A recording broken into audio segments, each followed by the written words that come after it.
When the weather be hot, everybody be outside having fun. Right? Eating fresh fruits and vegetables and good food put me in the mood for a festival. Capitol Reef National Park's historic orchards are pretty special. In the Utah Park, you can find heirloom fruit varieties planted by pioneers. And they're more than just fun to look at. They could be a type of climate insurance for the food system. But old trees are dying and new ones are getting harder to find. David Condos of member station KUER reports. Capitol Reef is a mostly unforgiving, rocky desert landscape. But its orchards sit in a lush green valley, a meandering oasis that follows the path of the Fremont River. The park's Shauna Cottrell wades through waist-high grass in the shade of a giant apricot tree. These are them. Yeah, and they're fuzzy. This tree, planted by a Mormon pioneer family, is nearly a century old. Today, the park manages roughly 2,000 fruit trees across a dozen species. And last year, visitors picked literal tons of fruit. Yeah, this is one of the older trees. But many trees here are nearing the end of their lifespans, and these specific heirloom varieties have become rare. For some, like the park's namesake red apple, these orchards might be their last hope. If we lose the Capitol Reef red here, it's gone. There are very few places that it exists. So Capitol Reef is in the middle of a major replanting project, adding around 700 new trees since 2022. But bringing heirloom fruits back from the brink is not easy work. Park staff have to become history detectives, identifying which fruit varieties settlers planted here decades ago. Then they have to find living specimens, if they still exist, and get them to grow here again. And there's an urgent reason to preserve as many heirloom fruits as possible, says Todd Little-Siebold, a fruit historian with the College of the Atlantic in Maine. Having more varieties makes our food system less vulnerable to future diseases and climate extremes. We need apples that are able to tolerate these broad swings, the extremes that we haven't seen, particularly with the threats of climate change. I think we don't know what will grow in the future. Weather data shows the park's average March temperatures over the past decade are nearly 2 degrees warmer than they were in the 1940s. Park Superintendent Cass Bromley says small changes can add up. Climate change isn't occurring in a vacuum. It's one more stressor. So if the trees aren't healthy because the climate has shifted a little bit and they're not quite getting what they need, then they're more vulnerable. One thing they're studying is if the trees are blooming earlier. That could lead to a timing mismatch with pollinators, like this bee along the edge of the orchard. And more intense rainstorms could increase erosion and flooding along the orchard's river corridor. But so far, Capitol Reef's replanting project is showing promise. Shauna Cottrell walks past rows of baby trees, just a few feet tall. All right. Some varieties, like the Lambert cherry, once grew here. Now, it's back. You want me to try one? Okay. There's a little tart. Juicy, though. Very juicy, very yummy. In this one orchard alone, park staff have planted more than a dozen types of cherry and apple trees, including some new Capitol Reef Reds. This one's more ripe. And with more than 1 million people visiting each year, the park hopes this new generation of trees will have plenty of chances to share how important historic varieties are to the future of fruit. For NPR News, I'm David Condos in Capitol Reef National Park. Come on, bro, you need to be one with nature. Okay, what kind of camping are you talking about? Cabins? Hotel? Motel? No, we're doing tents. Fuck that. He's like, why? Is it because the black people die first? What? No, that's your sales pitch, Cody? Parts of the American wilderness are getting a little less wild these days. A growing number of backcountry sites now require a permit for camping. Colorado Public Radio's Andrew Kenny reports from an alpine spot that was being loved to death. Last Labor Day weekend, I trekked up the steep valley carved by Conundrum Creek, past the towering aspens, up and out of the evergreen forests, until we saw the wooden sign, Hot Springs ahead, at 11,000 feet above sea level. Man, it's kind of wild that so many people in the state are capable of doing this. So many people, in fact, that the place became notoriously overcrowded, especially on holiday weekends like this. But in the last few years, it's been the focus of a U.S. Forest Service experiment. To camp up here, you'll need to book a spot through recreation.gov. I wanted to know how it was going, so I stepped into the stone-walled pool to ask some questions. I am very glad that I'm not here with 300 of my closest friends with toilet paper and human feces everywhere. Like, this is beautiful. It's an incredible view. That was Erin Schultz. This is the cleanest spot I've been to in a while, I think. Courtney Ward. Exactly the experience I want when coming outside. And Justin Chapman. They had all grabbed one of 20 coveted camping permits almost 3 months earlier. Here's Anya Struna. Getting the actual permit, I woke up at like 7 a.m., walked in, got online, and fought for my life to get one. That process can be frustrating. You'll often hear complaints about how fast permits evaporate. Sometimes people grab big blocks of permits, but then don't bother to use them. But it's just also who has that time? Patricia Cameron leads Blackpackers, a Colorado nonprofit that aims for economic equity in outdoor recreation. She thinks permit systems are often necessary, but they can also be unfair. It's not realistic necessarily to think people can be online at an exact certain time. I don't think that is equitable because it looks different for everybody. The Forest Service is thinking about this too. White River National Forest Ranger Kevin Warner says that internet-based systems and $10 a head fees can unfortunately be exclusionary. We try to do everything we can, especially in our wilderness areas, to manage that use before going to a system that restricts use. They are trying other tactics to keep the National Forest accessible, like bilingual signage and a low-cost gear library. The idea is making people of all walks of life feel welcome. The permit system doesn't actually reduce the number of visitors here, but spreads them out across the summer, so the land can heal. It's getting harder to find places to go last minute, definitely. Olivia Bojan was hiking over the pass because she had to camp in the next valley over. I guess it's just a necessary evil. Chris Klaus had a permit, but wasn't happy about it. I like the lawless freedom and I moved out here to get away from regulations and restrictions and be in a place where I could just go for a freaking hike. But he did email me later to say he liked the results. That Saturday night, on one of the busiest weekends of the year, my buddy Jesse and I ended up having these alpine hot springs all to ourselves. The water's almost still.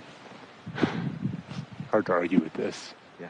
Floating in the dark, watching the stars with all the proper permits. For NPR News, I'm Andrew Kenny in Denver. The elder Lydia Clemens, one of the original owners of an iconic African-American farm in Charlotte, has died.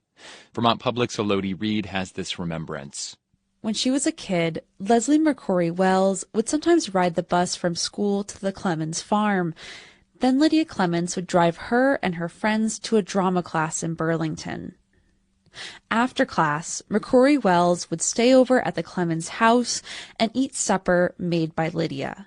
You know, one of my favorite dishes that she would cook was chili and these delicious little cornbread fingers.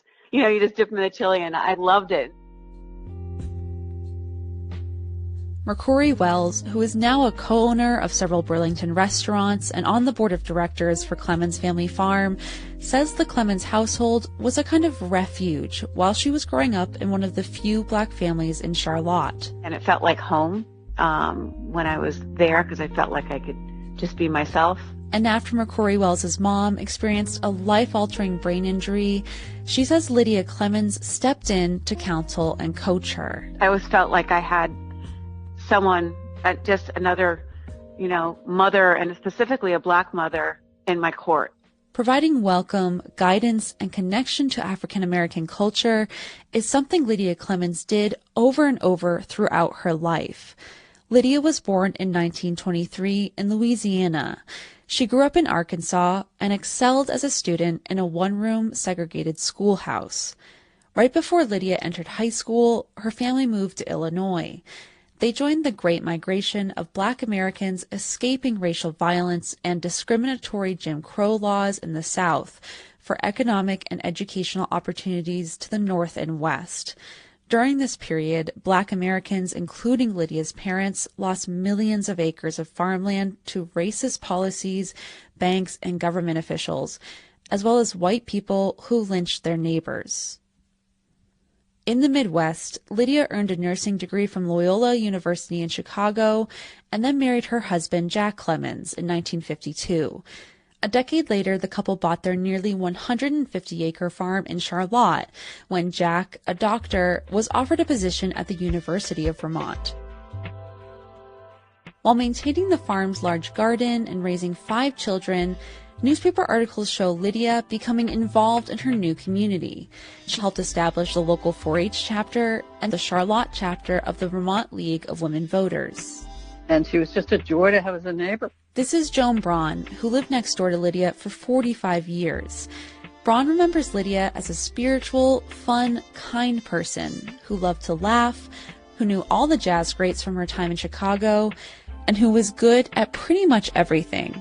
She taught me how to make slipcover. She taught me how to do that, which takes a lot of patience. Lydia had a knack for teaching, whether that was demonstrating a mock operation on Big Bird during her time as a nurse anesthetist at UVM Medical Center, or sharing stories about the people, travel, and culture attached to the art she sold through her shop, Authentica African Imports. Joan Braun again. And she was just very anxious to share her history. Celebrating African American heritage with the wider community is what the Clemenses ultimately decided to do with their property. A nonprofit led by their daughter purchased it last year, preserving one of the few African American owned farms in Vermont and across the country. Lydia Clemens explained why they wanted this to be their legacy in a video made by the Vermont Historical Society and My Champlain Valley in 2018. So now it's very important that all people, all races are recognized and respected. And the only way you're going to get some recognition and respect is to have done something positive. So I think from that standpoint, it's very important that we have this in Vermont and in the United States. You know, for those of us who grew up under Jim Crow, I mean, you can't have done that and go to Clemens Family Farm and not be awestruck. This is Margaret Bass, who joined the board at Clemens Family Farm after she moved to Vermont in 2016. Like Lydia Clemens, Bass spent part of her childhood in a racially segregated South. Then she went on to work in predominantly white institutions. And even then, she says the lack of belonging she felt in Vermont came as a shock. Bass says that's why the place that Lydia helped create feels so significant.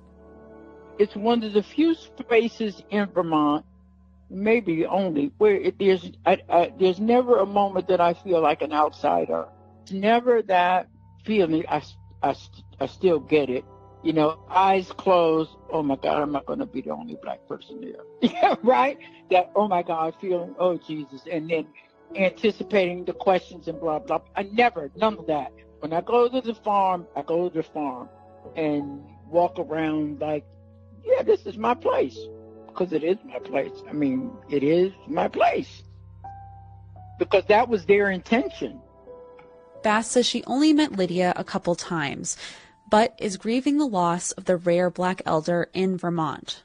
The most striking thing about her with that long braid hanging over her shoulder was she just the epitome of grace and dignity.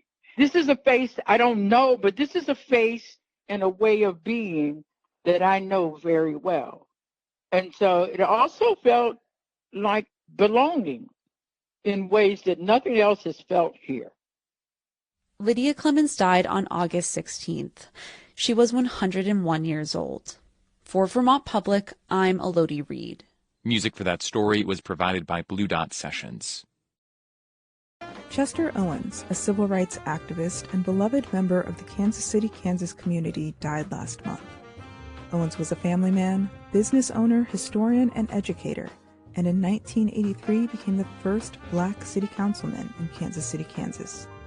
Described as a fierce activist, Owens is credited with helping desegregate downtown Kansas City, Kansas. Steve spoke with two of Chester Owens' daughters, Dr. Cynthia Owens Harris and the Reverend Dr. Karen Owens. Also joining the conversation is Kansas State Senator David Haley. Let's listen.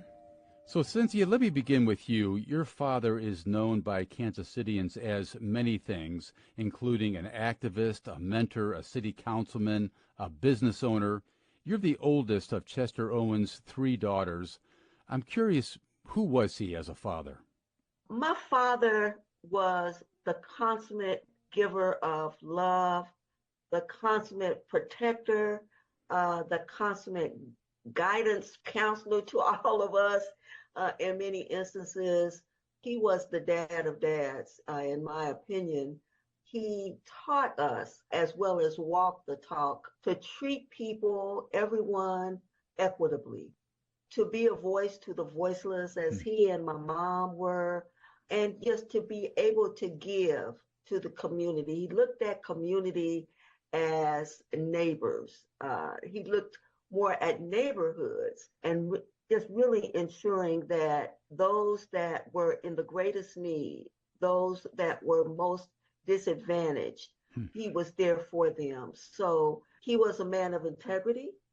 He never compromised that as well. So, you know, those were just those characteristics or things that he and my mom instilled in us, and characteristics that we instill in those that come before us. Karen, I'm wondering what you would add to that. Yes, what I would add to that is not only the things that Cindy said, certainly I concur, but my father was a friend to our friends. Our doors at our house were open to all of our friends, and while he was our biological father, he was a father to so many. And with me living out of the state of Kansas now, oftentimes my friends would call me and say, I just left Dad's house, or I just left Uncle Charles's house. He was a friend to our friends, and he was a lot of fun. My dad made sure that we were exposed, he and my mother, to many things. He made sure that we traveled by all means of transportation, that we were able to see life outside of the state of Kansas. And so I agree with what Cindy said in addition to these few things. You know, Cynthia, I want to take a moment to share a story about your father who, as a black man growing up during Jim Crow, wouldn't have been served at the same counter as a white man. But Chester Owens pushed for equality at a lunch counter on Minnesota Avenue in Kansas City, Kansas. What can you tell us about that? It was a time in which, you know, he and several of his friends, you know, really looked at, you know, the inequities that were going on, Jim Crow, also not only in the South, but in Kansas City, Kansas. And so, you know, they decided that they were going to, you know, to picket, you know, up downtown Kansas City, Kansas, and the lunch counters as well, because, you know, he felt that it was significant that all people be able to eat at the lunch counters. And so, you know, that is what he did. As a result of that, you know, he also had his hand burned. Coffee was poured on his hand during that time. Wow. But he continued to carry on. It was those lunch counters and several of the stores as well that several of his friends, the fearless, you know, so to speak, picketed that area. But that was a trying time for he and those few that were with him. Well, let's listen to your father in his own words here. Here he's speaking with a KCUR reporter, and he expressed some disappointment with the inaction from some in Wyandotte County. That if you see something that's wrong, if you say, now he's talking to each person individually, if you see something that's wrong, either say something, he said you have a moral, that's a term you don't hear that much anymore, a moral obligation to say something or do something about it. That's something go on in Wyandotte County every day. And very few people say anything. You're looking at one of the persons who will say something. Yes. He was quoting another civil rights icon there, John Lewis. He broke barriers at the General Motors Company, too. How did that happen? Yes, so my father in his early career, and I think it's important to put it in the context of his age, He was a young man starting his career as an insurance agent at an independent insurance agency, H.W. Sewing and Company. And so he realized that there were no Black salaried employees at the General Motors Fairfax plant. And I'm not real sure exactly the process that he took, but he decided that it was important that other Black employees at General Motors were salaried and not just on the production lines. And so he took a leave of absence from H.W. Sewing and Company and became the first Black salaried employee. He took on the burden. He sacrificed, went through all that he had to go through until they decided that they would hire other employees and make them salaried. It took a year for that to occur. And so he opened up the door for many. And there's one in particular, Mr. Elmer Jackson III, who was one of those who benefited from becoming a salaried employee and went on to General Motors in Detroit as one of the top executives there. He passed away probably 3 or 4 years ago, but he would always publicly say, if it had not been for my father's sacrifice, my father's vision, my father's determination, boldness, and courageous action, that he would not been able to elevate and move up the corporate ladder at GM as he did. How do you think Chester Owens, Karen, was able to convince a major corporation like GM to change hiring practices? Well, my father was very strategic, and there were times where he would act impulsively, but then there were also times where he would dialogue with my mother, strategize. I can't tell you exactly what the process was, but I'm sure that he contacted the powers that be and probably persisted until they decided to allow him to come in. And he said it wasn't pleasant, the things that he had experienced, that he had to experience throughout that year. But nevertheless, the goal was attained, and that was for others to be able to be salaried employees. You know, in 1983, Cynthia, he was elected as the first Black man to serve on the city council in Kansas City, Kansas. You told our producer that your home phone rang nonstop. It sounded like people in the community trusted him and knew he would work for them. Tell us about that part of your dad's life. Oh, I mean, my father, became the pivotal point person for all things, all questions, all needs, especially from community members who felt as if, their voice would not be heard. And so as a result, when he became councilman, and that was an historic moment, there was a hurrah like none other, because people said not only would he, as a lay community person, be able to answer their call and to address their concerns, but also he was in a position politically to be the voice for them. And they felt that if they were able to talk to my father, that in a position, this new position that he now held, he would be able to make the change that needed to occur. When I would come home, I lived in various places, throughout my career and in graduate school. It was amazing to me how much the phone rang for my father and also for my mother. But it was because he was only a phone call away.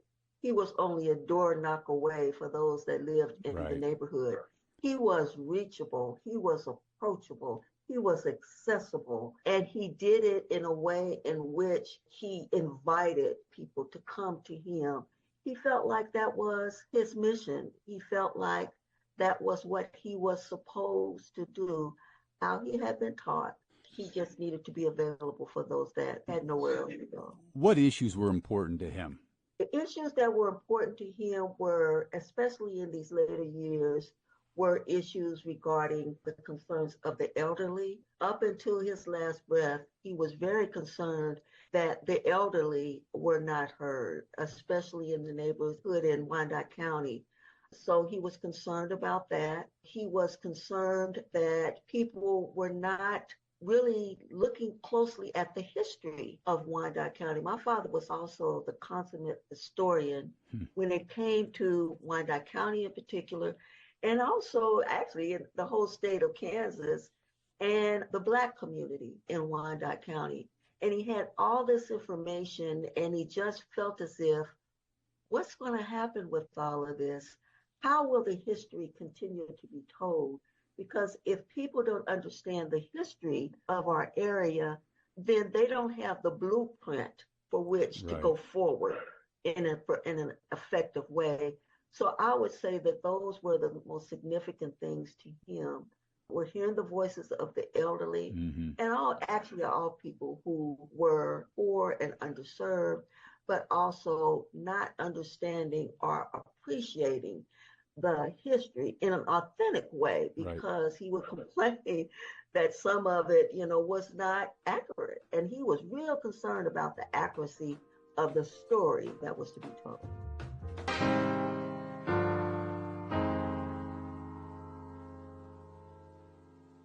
Little brother, I heard y'all ain't hitting in New York.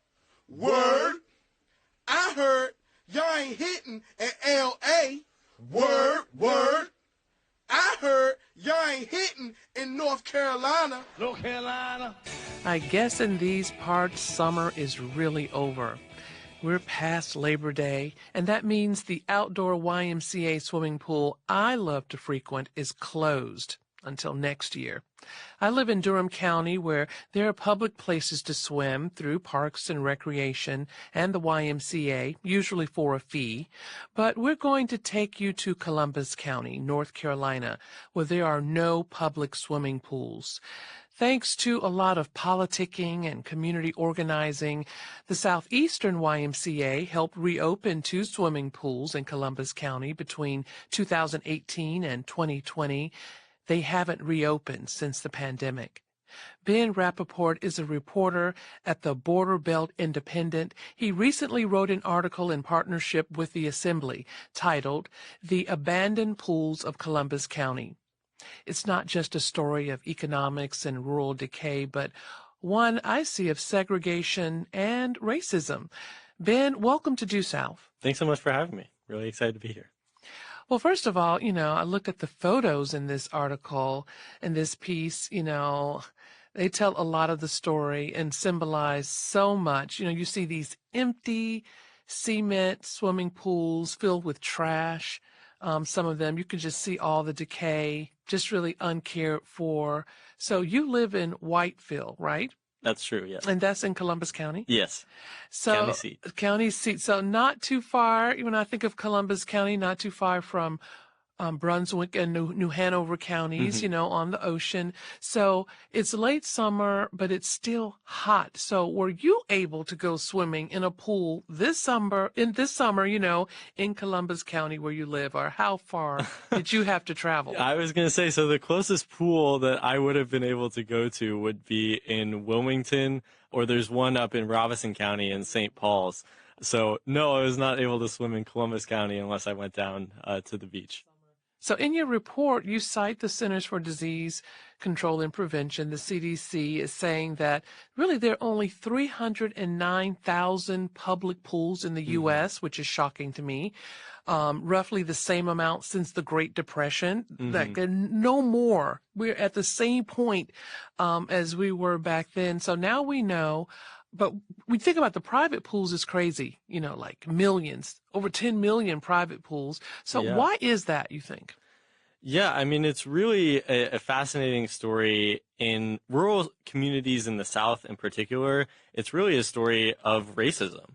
A lot of pools during the age of racial integration shut down rather than opening up access to everyone when Black folks wanted to swim there. And really, public pools require public investment, and we haven't seen that public investment in something like a swimming pool in a really long time, like I say in the story, since the Great Depression.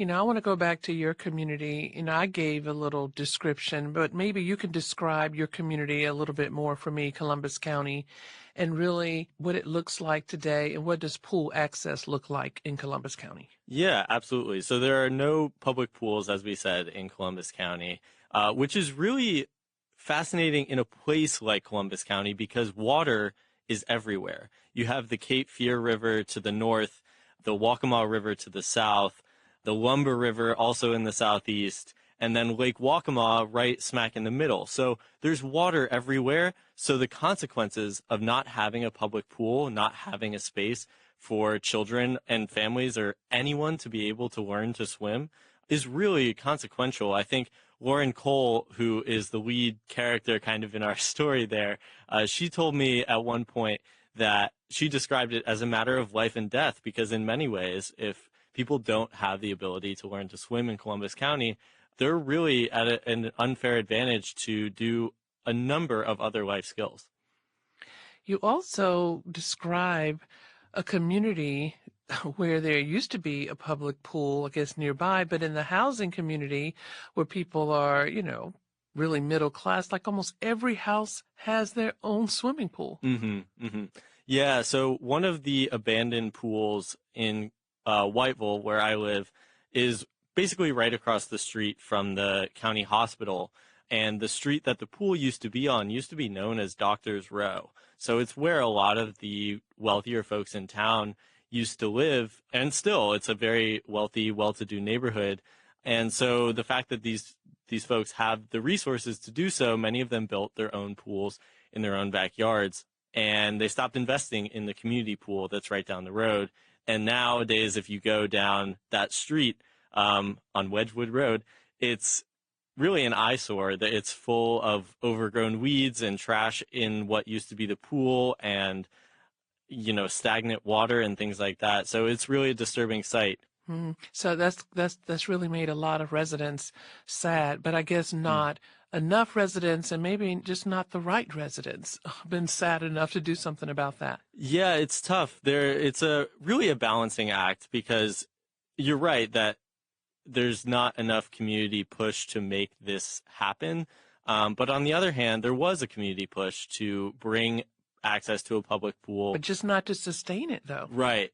And you have to remember that doing something like that is really expensive. And oftentimes it requires an organization like a YMCA or a big investor like the hospital or the community college or what have you.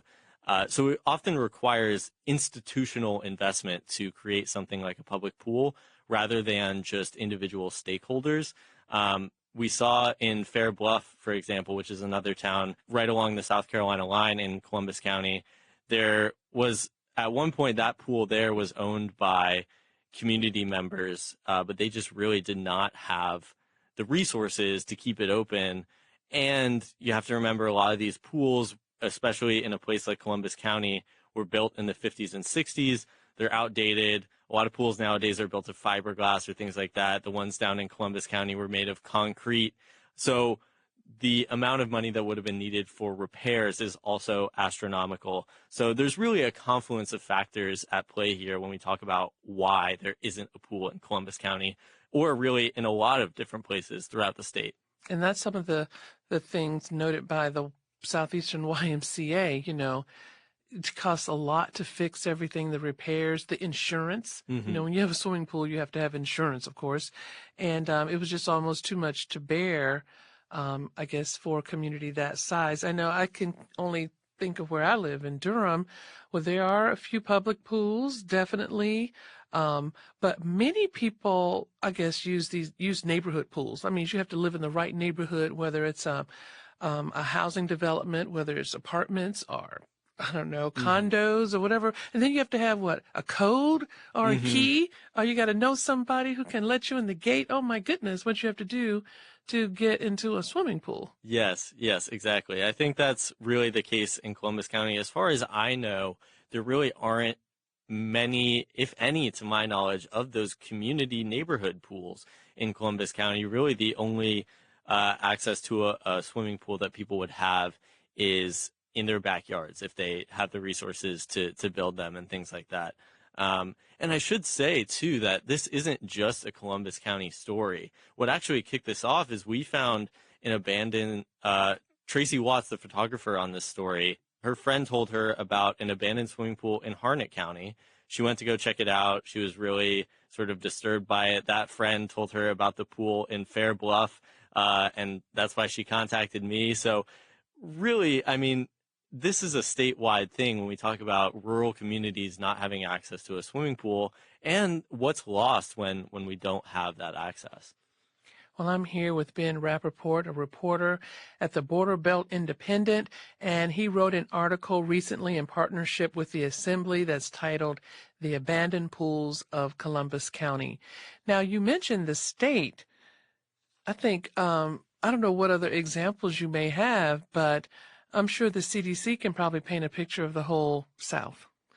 Yeah, I mean, when we look at, so I don't have really examples off the top of my head, but I know that when we originally thought about doing this story or pursuing it, we wanted to do a picture of abandoned swimming pools across the whole state.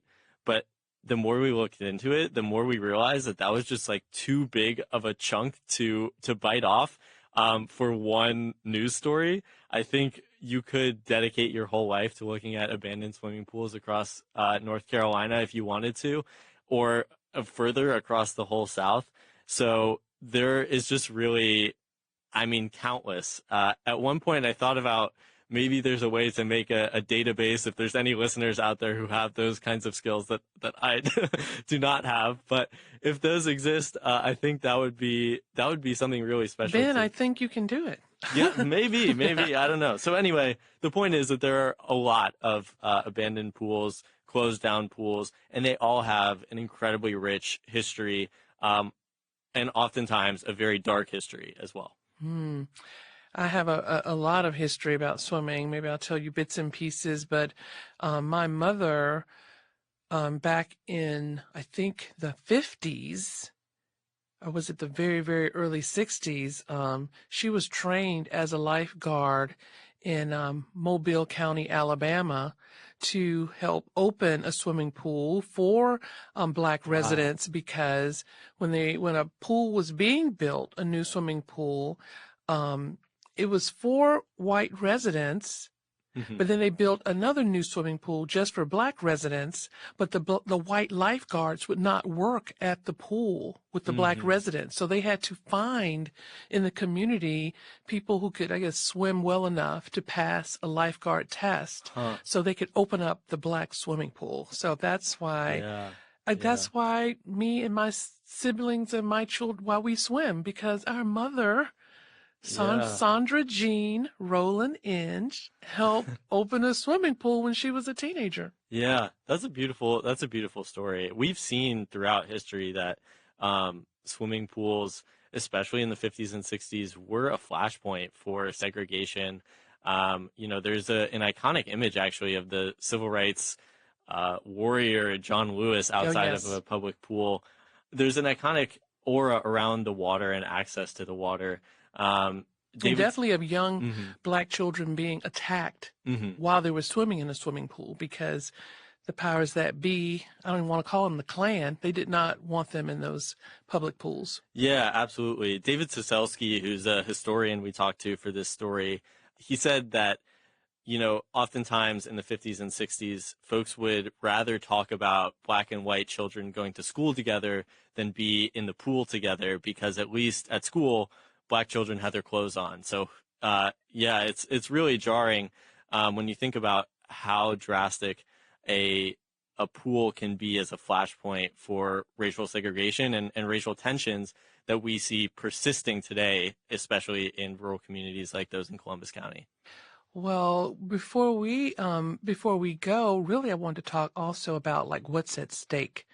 When you think of young children who don't have access to a swimming pool are learning how to swim, because we know childhood drownings are high.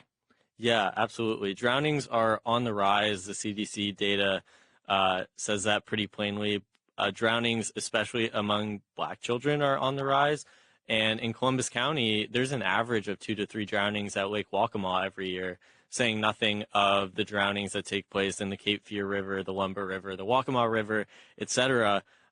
So their drownings are on the rise. And so not having the ability to teach people to swim is really harmful. So like it's life or death. Can you, tell me briefly about maybe one of the people that you interviewed in Columbus County that really stuck with you when it when it comes to this particular issue, swimming pools, access to public swimming? Yeah, I mean, really everyone we talked to was really impactful. I think the person I would most want to highlight is Shaq Davis, who's a young Black man who lives and works in Columbus County. He works now actually with the Columbus County Partnership for Children, providing Smart Start care for children in Columbus County. His story to me was really impactful because he was telling me a lot about how his ability to access recreation as a child, he's now in his mid-30s, so his ability to access recreation, mostly through baseball and sports and things, was really integral into the work he does now in helping children have access to opportunity. And he told me the story of how he learned to swim basically after his cousin passed away from drowning at Myrtle Beach. And it was that instance that taught his family to learn to swim. And it was integral, really, for him. So I think that story of trauma and grief, but then also channeling that trauma into creating access to opportunity for future children is really impactful to me, at least, and hopefully to your listeners and our readers as well. Well, Ben, thank you so much for being on Due South. Of course. Thanks so much for having me. Up to date on a very, very important topic. Ben Rappaport is a reporter at the Border Belt Independent. New York, New York, New York. And we focus this week on Southeast Queens, where climate change has brought about what some residents are calling a double whammy of heavy rains and high tides. Translate that to flooding in many homes predominantly owned by Black New Yorkers in Southeast Queens. And so joining us now to discuss how residents there are at the forefront of some of the worst impacts of climate change, including the property damage they're experiencing and efforts the city has made to combat these inequities and whether they're enough and whether there's an environmental justice issue here, is Roxanne L. Scott, independent journalist, working on a series with the New York Amsterdam News about climate change in Southeast Queens. Roxanne, thanks so much for coming on. Welcome to WNYC. Thank you so much, Brian. And you write about a few places in Queens, but you begin your latest piece on Brookville Boulevard, or Snake Road, as locals call it, which you write has always been prone to high water. For listeners not familiar, can you describe Snake Road, what neighborhood it's actually a part of, who lives there, and what happens when it rains? Sure. So Snake Road, officially known as Brookville Boulevard, snakes or winds through wetlands. And so what that means is that about a mile, almost a mile of that road starts in about Rosedale, the neighborhood of Rosedale, and it takes you across through the wetlands, and it's a very easy way to get to the Rockaways and what have you. But because it snakes through this wetlands, it is prone to flooding, and also because it's low. When there's heavy rain, it also floods pretty badly, and sometimes that can lead to road closures. So what's the reference from one of your sources who's a resident to the term double whammy? Double whammy. So double whammy is there is a person I interviewed in Rosedale, where I live actually, who lives a little bit off Snake Road. Her home is on a dead-end street, and it touches actually the wetland.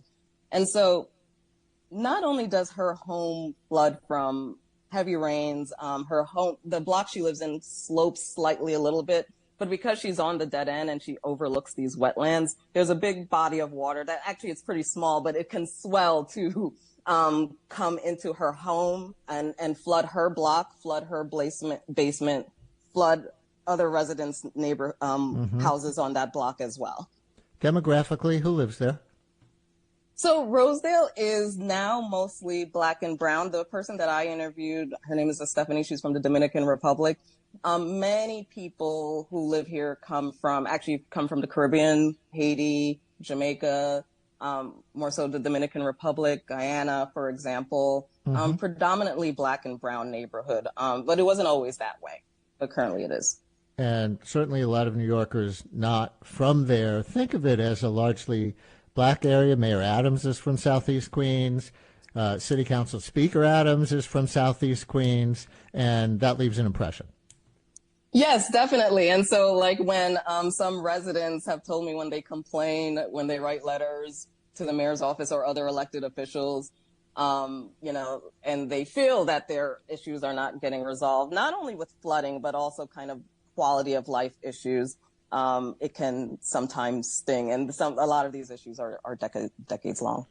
So people hearing this for the first time may be thinking, okay, it's a low-lying area, so you're going to get flooding, and that's that. Of course, they have to do something about it. But in terms of a cause, okay, it's a low-lying area, there's going to be flooding. But you're right, historic disinvestment in black and brown neighborhoods across the city has now left homeowners at the mercy of flooding that has been intensified by the climate crisis. Residents have pushed for solutions for decades, but many believe their concerns are ignored. So can you take us a bit through the history of this area? What's the disinvestment that you refer to, and how far back does it go?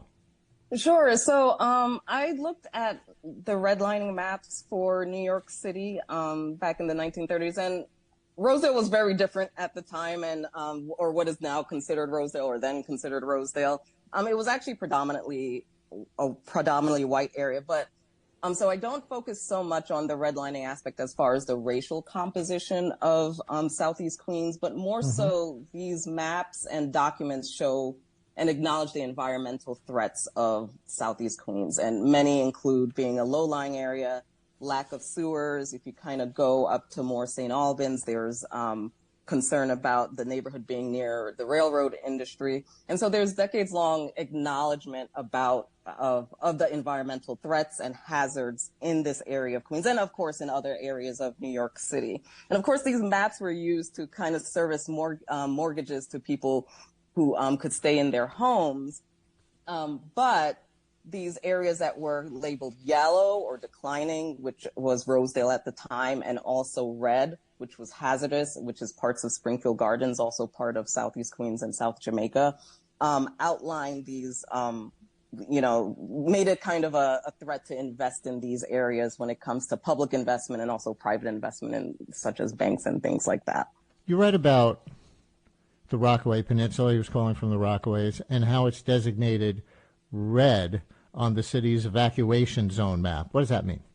Yeah, so red means there's various colors of the rainbow when it comes to the city's evacuation map and plans, and red, orange, yellow, green, what have you. And so red means that in the event that there is a mandated evacuation due to a storm, that area of the city will be the first to be mandated to leave. And so all of the Rockaway Peninsula, even though I don't touch on the Rockaway Peninsula a lot, it's more about Rosedale, but residents have shared concerns that if there is a mandated evacuation from the Rockaways, this heavily trafficked road already on Brookville Road will just be even more heavily trafficked, and that can be detrimental when there's a mandated evacuation and there's flooding and there's tidal flooding or a heavy rainstorm. With cars snaking through on Snake Road, which won't be a good thing. Does it have the nickname Snake Road, by the way, because of its proximity to wetlands, and there have been actual snakes that have shown up there? I actually don't know about the snakes. That's a really good question. I did not research that. My assumption is next article. Yes, next article, snakes on Snake Road. Coming soon. My understanding is that it's Snake Road because it's so windy, and it's slippery once it gets wet as well, but because it's so windy. I see. And you write about how Hurricane Ida, I think I said Irma a minute ago, that was something else. Obviously, Hurricane Ida was the one recently, 2021, and you write that it, quote, killed more than a dozen New Yorkers, mostly in Queens. How do you thread that needle between weather events and what scientists are seeing as climate change causing that kind of flooding and even fatal flooding in Queens? Yeah, I mean, I think that, there has been this investment. So, for example, there are, and I don't want to sit here and say like nothing is being done in Southeast Queens. There are these projects, huge projects, to the tune of a total of $2.5 billion, I want to say, that are addressing these issues, including flooding and, needing of more catch basins But for people that I spoke to, it seems like that this investment was a long time coming. And so what ends up happening is that there's this kind of game of catch up when it comes to infrastructure fixes in Queens and Southeast Queens, particularly around flooding, when maybe if these projects were happening all along, maybe we could be in a better place. And you write, for example, that in 2013, former Governor Andrew Cuomo announced plans to fund repairs post-Sandy. Sandy was in 2012, and build resiliency projects under the New York Rising program. The $750 million initiative was supposed to identify New Yorkers' most urgent needs. So is that an example of what you were just talking about, things that get discussed but don't actually happen? Yes, that's a great example. So yes, like you said, post-Sandy, there were these projects and many projects across the state to kind of address these urgent needs. And Brookville Boulevard, Snake Road, was one of those projects. And so there was a project it's very similar to a new project that may be happening now.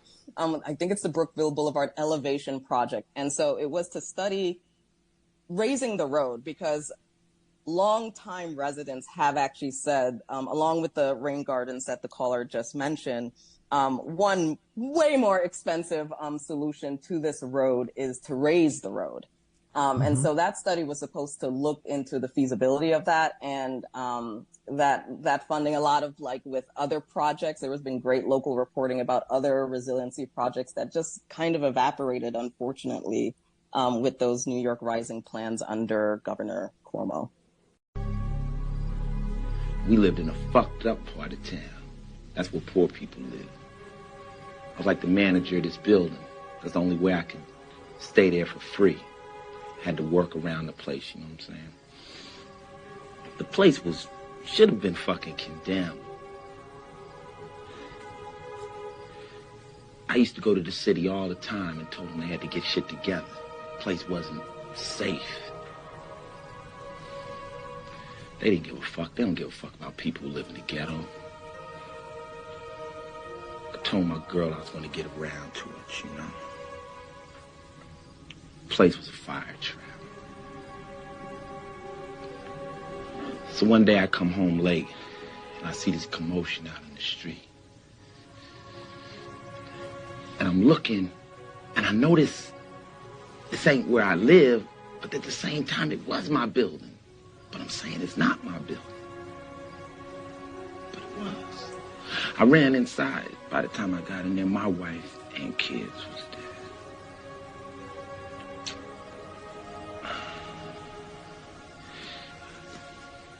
I could have... I kept putting off fixing that place, man. I just kept putting it off. You said that you killed him. Dead, ain't they? We start this podcast with the results of a long-awaited report into one of Britain's worst ever residential fires that killed 72 people back in 2017. The team conducting the inquiry was firm in blaming dishonest companies and indifferent authorities for the disaster. The chair of it, Martin Moore-Bick, listed those behind the failings, including successive governments, building companies, the local council and the London Fire Brigade. The simple truth is that the deaths that occurred were all avoidable, and those who lived in the tower were badly failed over a number of years and in a number of different ways by those who were responsible for ensuring the safety of the building and its occupants. Not all of them bear the same degree of responsibility for the eventual disaster, but as our reports show, all contributed to it in one way or another, in most cases through incompetence, but in some cases through dishonesty and greed. Shortly afterwards, Natasha Elcock from Grenfell United, which represents the families of those who died in the fire, gave her reaction to the report. This country has been failed by governments of all political persuasions. Our expectation is your government will break old habits and implement all the recommendations made by Sir Martin Moore-Bick's report, because the time to address this is already 3 decades too late. For the report to be worth anything, it must bring systematic change. To prevent another tragedy like Grenfell, your government needs to create something that doesn't exist. You must become a government with the power and ability to separate itself from the construction industry and corporate lobbying. Our London correspondent Rob Watson told me more about the findings and how he reported on the fire at the time. I should say that I was there that morning of the fire, reporting on it for the BBC World Service, and in 40-odd years of reporting in the UK on and off for the BBC, it was one of the grimmest things I've ever reported on, and the shock in the community was extraordinary. Just to put this in some kind of context now, to answer your question, the inquiry has made 58 recommendations, but I'll just pick out, I guess, the sort of first two and the most striking. One is that there should be, from now on, a single construction regulator to make sure that there are standards throughout the country, and that there should be just one government minister to oversee the whole thing, and that the guidance to the construction industry about fire safety should be revised because it's inadequate. I think those are the two main ones that stand out. And Rob, what happens now in terms of legal action? So in terms of legal action, it will be up to the Central Prosecution Service in this country to decide, now that the inquiry is out of the way, now that they've heard a lot of evidence, is there enough? Can they build a case, criminal cases, against some of the individuals and companies named? And I don't think that's going to happen tomorrow, Nick, or next week, or in the coming months, but we probably would hear something in the next year or so. And Rob, in terms of this is being seen to a certain extent, or the Grenfell was anyway, in terms of the haves and have-nots. Grenfell, a lot of low-income families in that tower block. The perception was that this was, that people turned a blind eye to what was going on in Grenfell because of the types of people there. Is that valid in any way? That is what the inquiry found, and actually that's what politicians have been saying in the last hour or so since the report came out, that really was an element, that an awful lot of the people, the majority of people who lost their lives and who lived in Grenfell were people of colour, and that they had been ignored perhaps partially because of that. In other words, there was a racial factor. I mean, the other aspect that's come out is that essentially this was sort of part of a wider malaise of deregulation and of governments and the construction industry always going for the bottom line. In other words, their main eye was not on the safety of people, but essentially on trying to save money. So a sobering moment for the state. Rob Watson. The price for their pound of flesh. The value of the enslaved from womb to grave in the building of a nation. By Dana Ramey Berry. And now to a story from our student reporters. Last year, Congress passed a measure to find and protect historic black cemeteries nationwide, but money to actually do the work hasn't been allocated. Some aren't waiting for lawmakers to act. Earlier this summer, dozens of people came together to help preserve a pair of cemeteries in Washington, D.C. From the NewsHour's Student Reporting Lab's journalism training program, Claire Beck reports.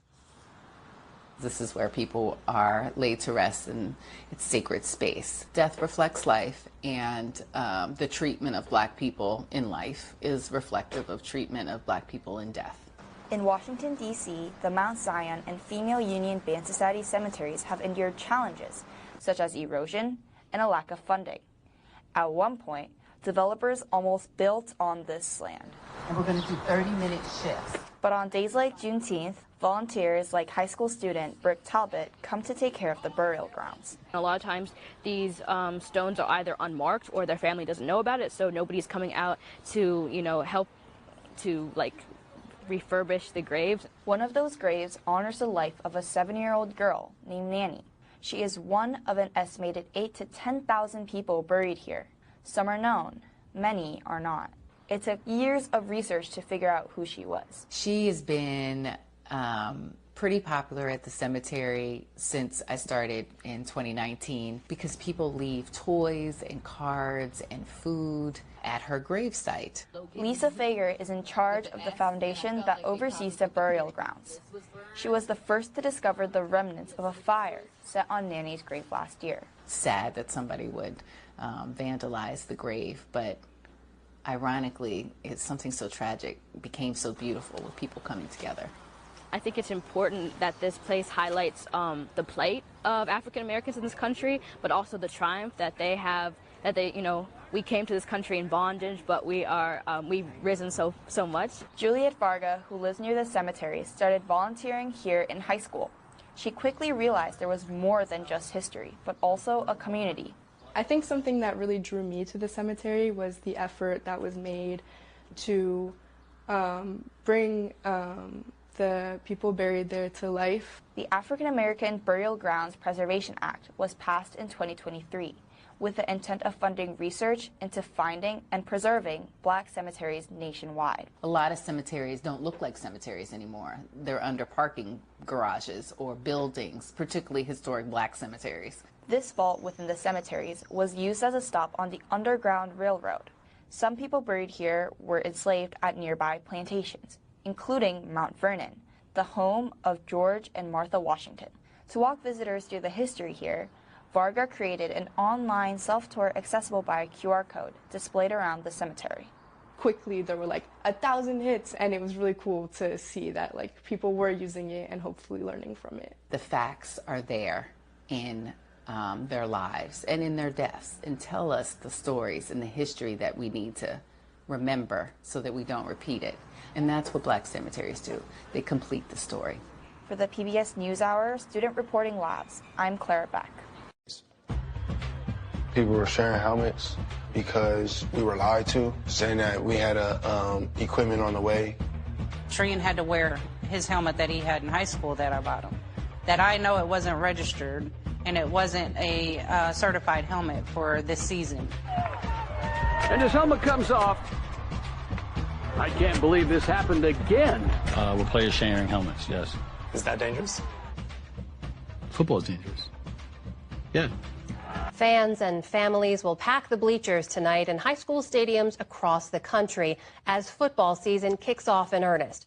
But after at least 7 deaths tied to the sport since August, including 3 teenagers who sustained fatal brain injuries, questions are being raised again about the safety of the game played under those Friday night lights. William Brangham has more. One of those deaths was a boy named Cohen Craddock, a 13-year-old from West Virginia who suffered a head injury after making a tackle in practice. His father is now advocating for the use of padded helmet coverings known as guardian caps, and he wants his son's teammates to stick with the game. I told him that, that this is a bad accident, to move forward. I didn't want them to have the weight of my son on their shoulders, but I wanted them to play for him. I wanted them to play co and strong. I don't think we need to take away football. I just think we need to maybe put more safety measures out there to protect our kids. For more on the risks and rewards of youth tackle football, we are joined by Chris Nowinski. He's the co-founder of the Concussion Legacy Foundation, a neuroscientist and a former college football player himself. Chris Nowinski, welcome to the NewsHour. We just heard from that father, Ryan Craddock, who tragically lost his son to a traumatic brain injury in football. Help us understand these numbers in perspective. Why is it that it seems that tackle football exerts such a heavy toll? Well, I'm going to focus on the traumatic brain injuries. And I don't think, unfortunately, we can be that surprised that a few kids die every year playing football. There will be 1 billion head impacts created by the game of football this fall. So it's almost a miracle that there's only a few deaths. And that's because, helmets have actually done a good job preventing deaths, but they don't prevent every possible brain injury. The other thing to talk about is what are those billion head impacts going to do over time? And so we'll lose a couple now every year, but more will suffer long-term effects down the road. So is it just the science indicates that repeated percussion, if it's not a traumatic event in the moment that results in these tragedies we're talking about, but that repeated percussion to the brain over time has real problems as well? Right, and that's the area of research that I've focused on for the last 20 years, is that, having played, I took 10,000 head impacts. I survived like most people do, but I didn't realize till after I stopped playing that had laid the groundwork for the potential for me to have a disease called chronic traumatic encephalopathy. And I think that's where we really should be focused on. These unfortunate deaths give us a window into the fact that our brains are very vulnerable.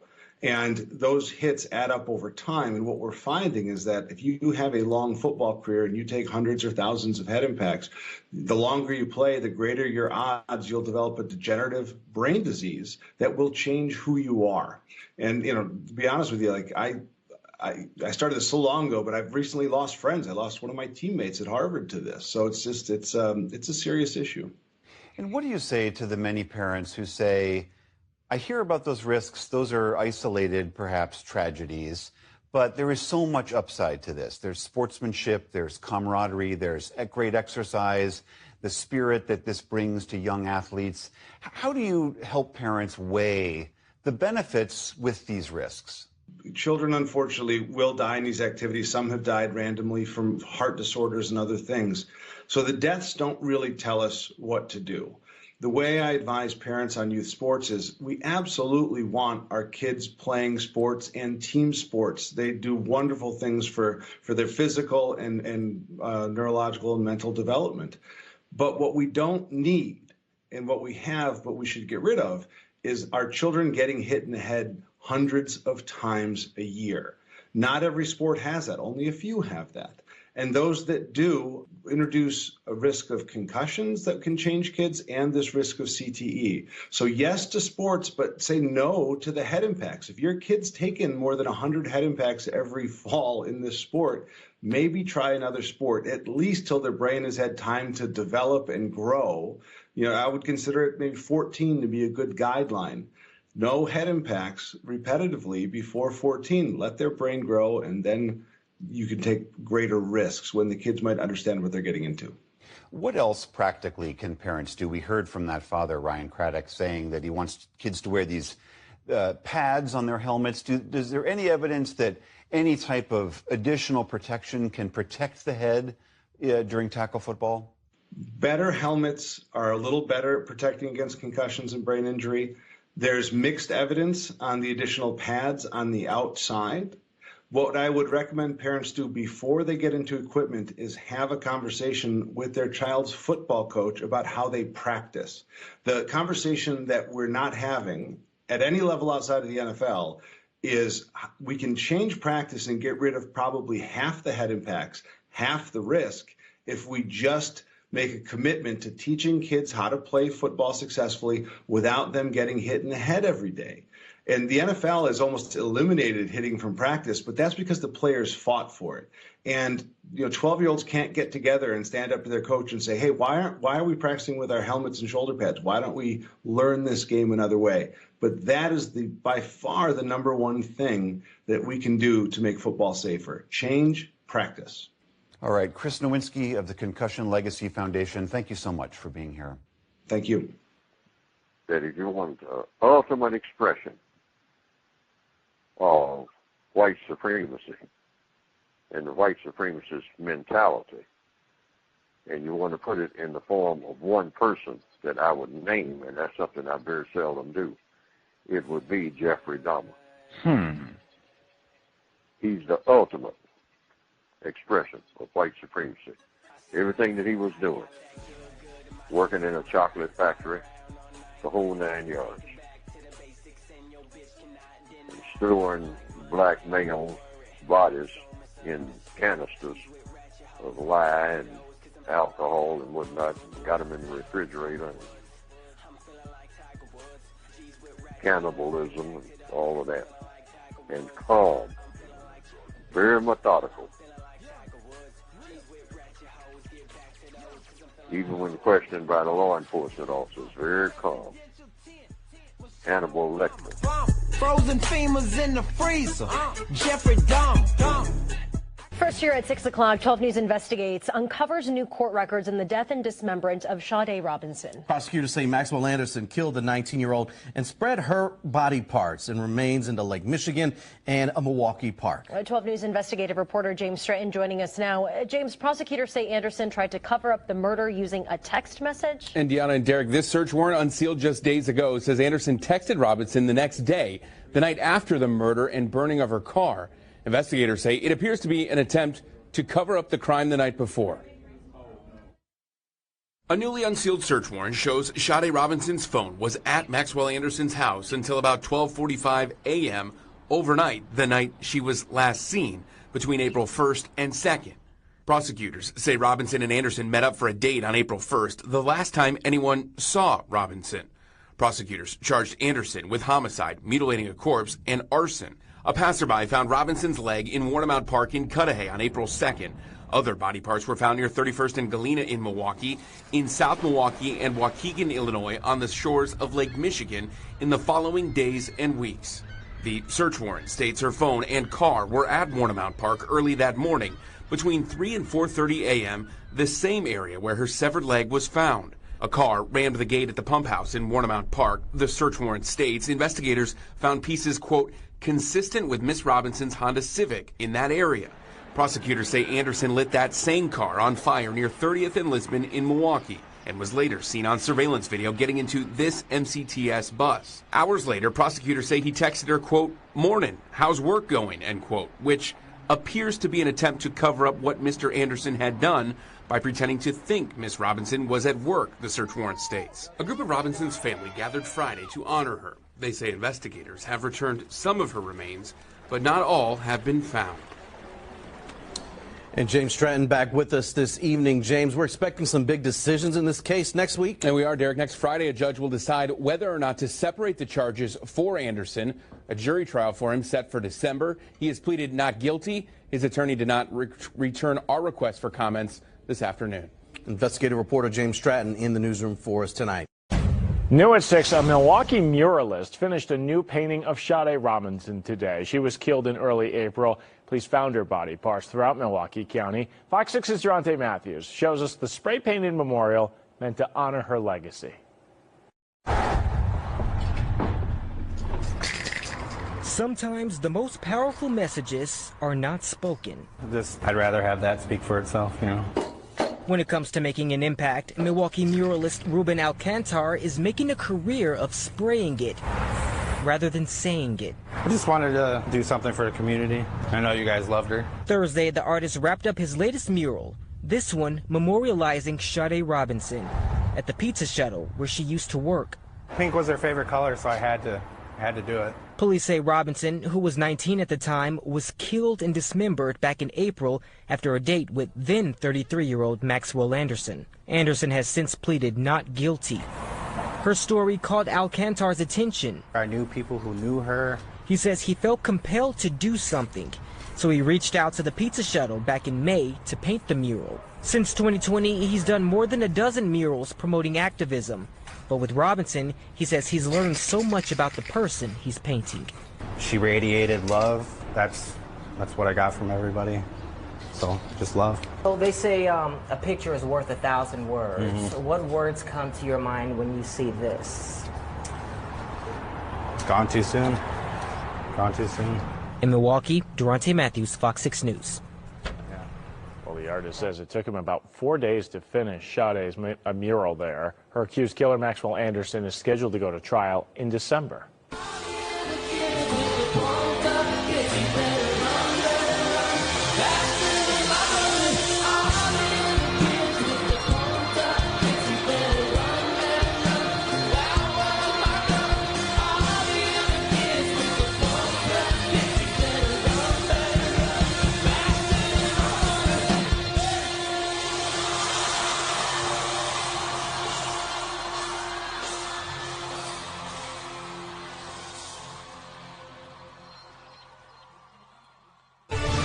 Breaking news in the Georgia school shooting investigation. CNN is just obtaining the audio of the sheriff's questioning the alleged 14-year-old shooter last year before he allegedly carried out yesterday's mass shooting at his high school in Georgia, in which he killed 4 people and injured 9 more.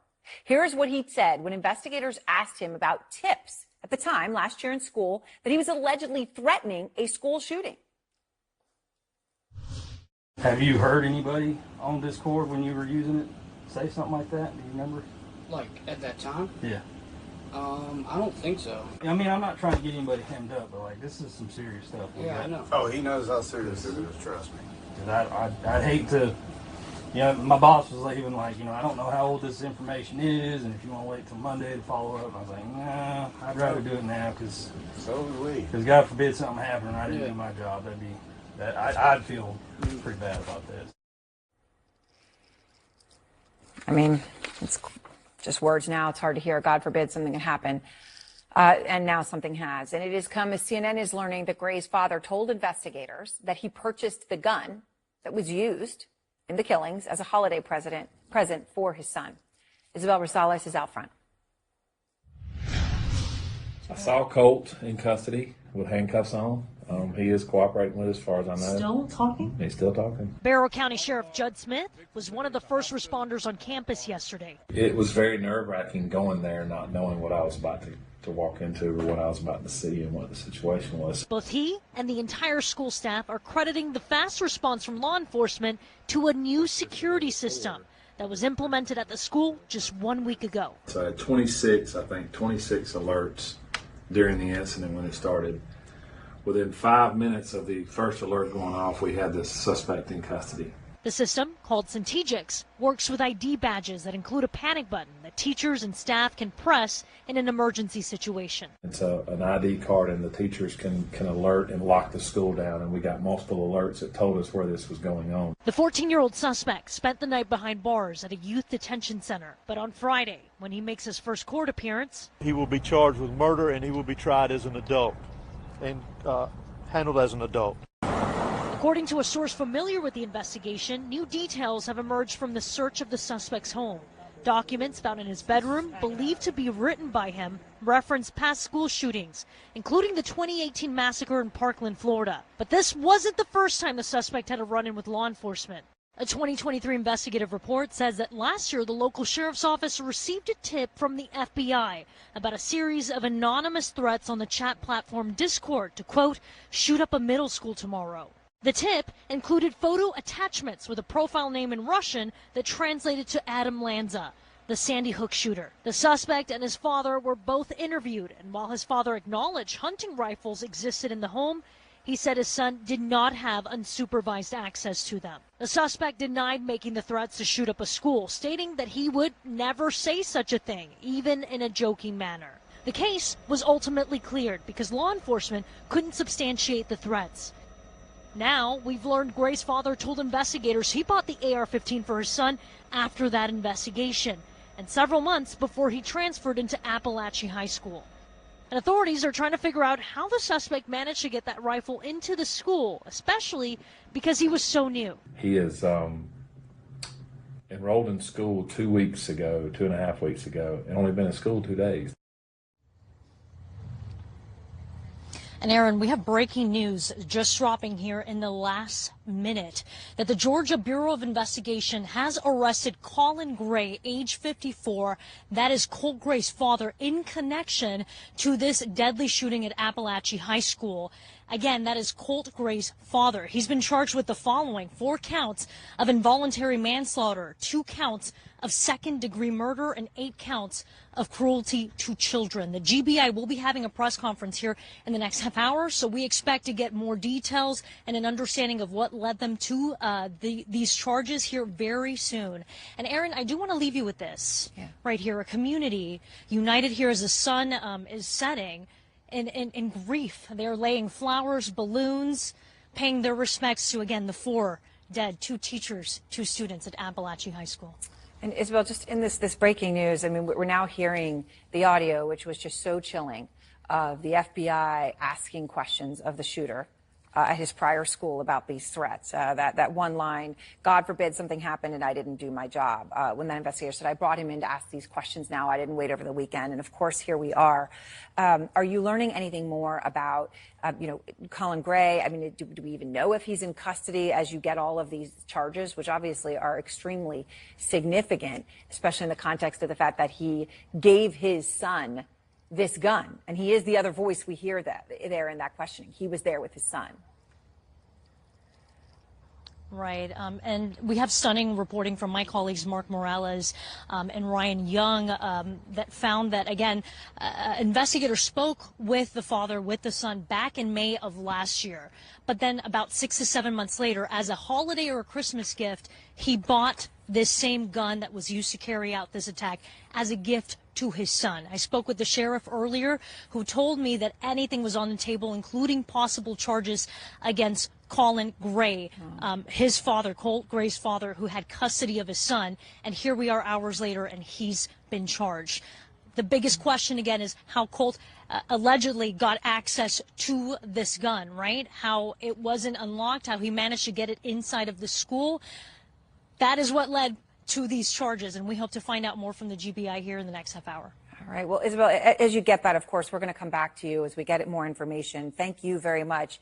And I think also just important to emphasize, Isabel, Ryan, Mike's reporting, and as she's laying that out, that you hear that questioning, you hear the father brought in with his son for that questioning, and it was after that questioning, 6 months after, when he gave his child the gun that his child then used to murder people yesterday in Georgia. I want to go to Tim Clemente now, former FBI special agent and SWAT team member. Tim, just as we're hearing this audio, as I said, it is hard to listen to. You heard that agent and the sheriff say, look, I just, God forbid something happen, I do my job. I want to bring you in now. I want to do this questioning. Let me play a bit more of the audio that we've obtained. Do you have weapons in the house? I do. Are they accessible to him? They are. I mean, there's nothing loaded, but they are down. Okay. We do a lot of shooting. We do a lot of deer hunting. He shot his first deer this year. Yeah. Okay. You know, so like I'm pretty much in shock, to be honest with you. Well, I'm a little pissed off, to be even really honest with you. If that is what was said. That, Tim, that he's referring to are the threats about shooting a school that they brought in Colt Gray, the alleged shooter here, to ask him about. So 7 months after that conversation, when they're talking, that's the father talking about his son's access to guns. 7 months after that conversation, he gives him a gun. He gives him a gun for Christmas, and that is the gun that his son used to kill people yesterday. How do you even process this? You know, Aaron, it's almost impossible to process. Obviously, the father didn't take those threats seriously, didn't consider his son as a suspect that may have made those threats. The visit by the local sheriff's department investigators to talk to the son and the father as a 13-year-old kid that possibly made those threats, you would think that it might wake the father up, that maybe he didn't know everything he should know about his son. And it's disheartening that he would be so stupid as to, you know, he says in the interview that my son does have access to weapons and, you know, they're not loaded, but he has access to them. And then he just increases that access with an additional rifle that was tragically used yesterday. I mean, it is really incredible. You know, so you heard the investigator say, you know, my supervisor said, you know, are you going to do this today or do you want to wait through the weekend in terms of the questioning of this kid, the alleged shooter, Colt, who now is 14, at the time was 13? Because God forbid something happened, I didn't do my job. I'd feel pretty bad about that. Now, you know, you hear there in the follow-up, you know, the 13-year-old saying, oh, I would never make such a threat. I would never do anything. You know, I know this is serious. I know. So, and then that was it. It all went away. When you hear all of this, does it make sense to you that it kind of went away? I mean, this kid then transferred to a new school. I don't know what level of awareness they had about any of this history. Well, you know, Aaron, that's the biggest question that I have is what awareness did the new school have, did his teachers have, that maybe this is a kid they should be looking at more closely. Now, obviously a threat is significant enough that it goes from the FBI to the local authorities to investigate further, but it's not enough to arrest the kid because they really can't tie his fingerprints to that threat, even though it may have come from his IP address, his email address, whatever the connections were. They may not have had enough to actually charge him with anything if they were able to prove that it was his threat. But it doesn't mean you don't look more closely at the kid. As a parent, as a teacher, as school administrators, everyone should have been looking more closely at this kid and his behavior. And obviously they weren't. No, and I mean, I was talking to the kid who sits next to him, who was sitting next to him in algebra when he got up to leave. And she said, well, I didn't think anything of it because he's always skipping class, right? Already this year, 1 month into school, the kid who sits next to him knew that this kid had issues and problems just because of that. No other interaction. But these are things that in the context of what they knew, obviously should have stood out. Context of White Supremacy. Gus T. Renegade in for another broadcast, hopefully to share constructive information on the system of white supremacy. Today's date, Saturday, September 7, 2024. So I have been told. How do you have a reputation for skipping school? Labor Day was Monday. I know for many people, not everybody, but I know for many people in the Western Hemisphere, North America specifically, school does not start for people kindergarten through 12th grade. For many people, school does not start officially until the day after Labor Day. So that means for many people, they have not been in school for a month. For many people, they've only been in school for like 4 or 5 days. I'm aware you do have some people, yes, they go ahead and get rolling in August. So for some people, maybe you've been in school for a couple weeks. Either or, how do you have a reputation for skipping school in the first week of September? Come on, man. Come on. Remember, Bay Area mom told us for neutralizing workplace racism. This was some time back. She said that when they started the school year, they were looking at the middle schoolers and then, don't think you're going to come in here and be skipping school and everything. I got my eye on you and I said, dang, did they skip school? But these were 6th graders. These were 11-year-olds. I was like, do you skip school? You can't even drive. At least Colt Gray, at least he's a high school student. So, I mean, oh, okay, high school, that's a little closer. You can maybe sneak and get a car or sneak and get your AR-15 or whatever you're going to do. But he already skipping school. Colt.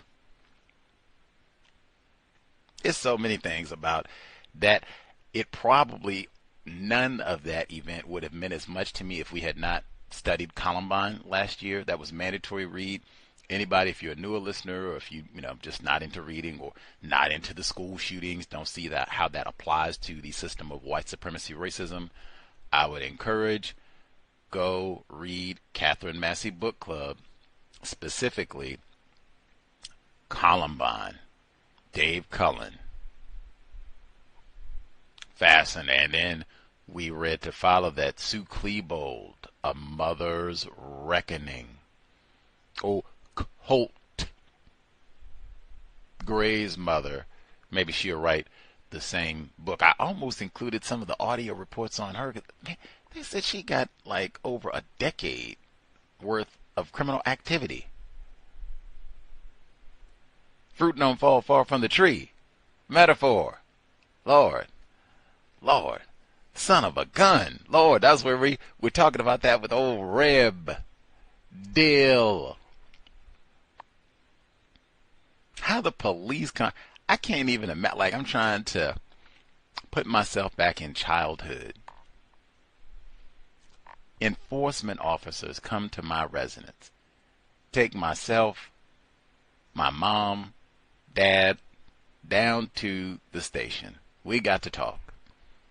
Oh, Gus, we got reports that you've been mouthing off online or, I don't know, to your friends, talking, you're going to get a gun and come up here and shoot up the place. And this is serious, and, we got to investigate. Boy, if my mom had to miss work or whatever and come up for some foolishness, or that's not even foolish, that's like, man,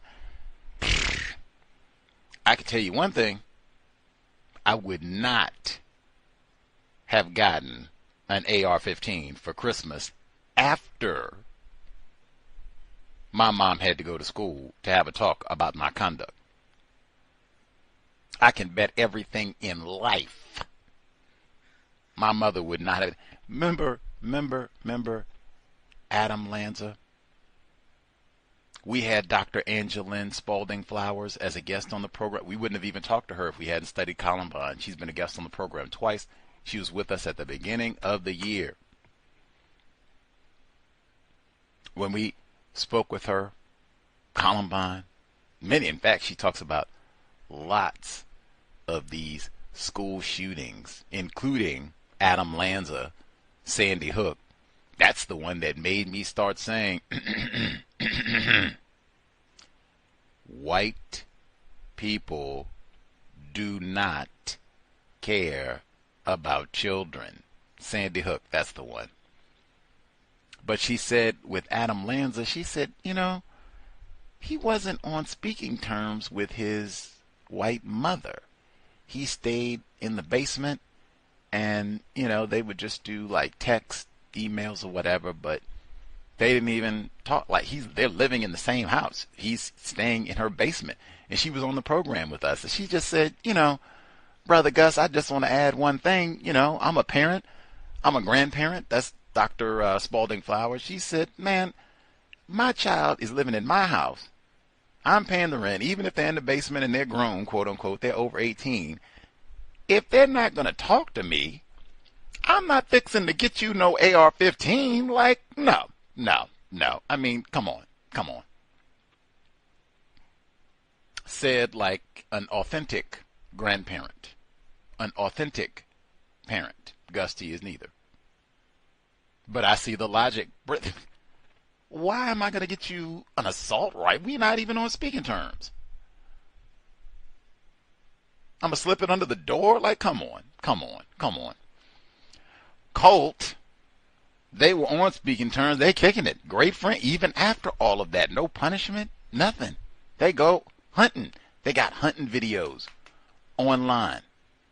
Colin, that's the dad, and the son of a gun, Colt.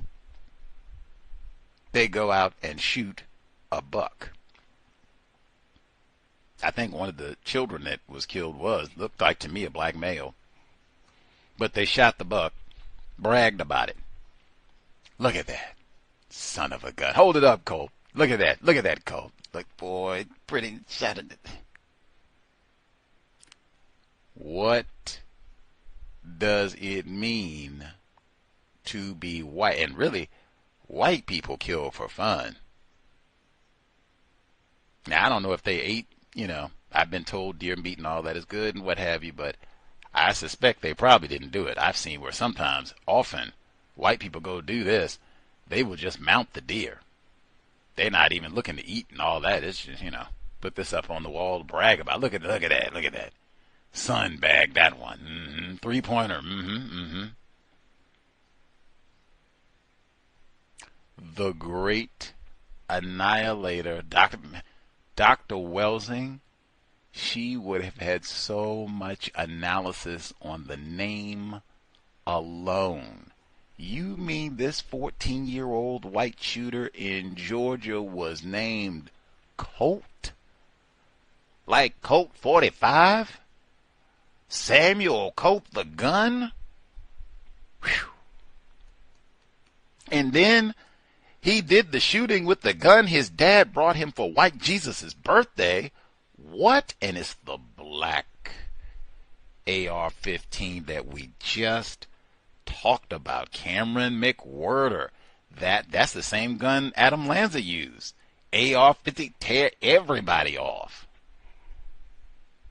Isn't that the gun they said President Trump was assassinated with? Wink, wink. Isn't that the one? That's when I said that, hey man, that weapon is not designed to leave no paper cut. That weapon is designed to blow your skull apart. Mr. Stoner, we talked about that in detail. That's the name of the book, American Gun. Cameron McWhirter, co-author. We were just days ago, literally, this calendar year, reading more important than watching television. Anyway, weekly compensatory call-in. Folks have thoughts to share. The number to dial, 605-313-5164. The code 564943 pound. Press star 61 if you would like to participate. Number again, 605-313-5164. The code 564-943-pound. Press star 61 if you would like to participate. We should be here on Tuesday, I guess, depending on, how you think about it. And excuse me, we should be here on Wednesday. Got my days off. So we should be here on Wednesday. Normal time, 8 p.m. Eastern, 5 p.m. Pacific. Wednesday is September 11. A holiday, I'm told, on the calendar to a degree, I reckon. Any hoodles, the masters of terrorism in the known universe, racist man, racist woman, racist child. But we'll be here Wednesday. If anything happens, we're here before Wednesday. Check online. I will update accordingly. We were here twice yesterday. We did our normal neutralizing workplace racism, 8 p.m. Eastern, 5 p.m. Pacific as always, but we were here earlier on Friday. We had David Gilborn, get it correct, Gilborn, white man in the UK, suspected racist, was with us. We talked about his brand new book from this calendar year, 2024, the book White Lies. And it is significant because he does point out many of the ways that white people lie and uses that term, lie, which is irregular. But that was yesterday, early in the daytime for me, 12 noon, way outside of our normal broadcast time. If you missed it, go back, check that out. We just even made time for old Lucy Letby one more time. White people do not care about children. And racist jokes, what it means to be white. Always, I think, important when trying to answer that question, examining that classification of white from a global perspective. Long period of time they've been doing this behavior, and all throughout the known universe. Get a good representative sample size, right, to make our assessment. Let's see, next. But Wednesday, 8 p.m. Eastern, 5 p.m. Pacific. What does it mean to be white? Important day. Now, let's see. Invest if you think the cows is constructive. Hit the blog racism-notes.blogspot.com. racism-notes.blogspot.com.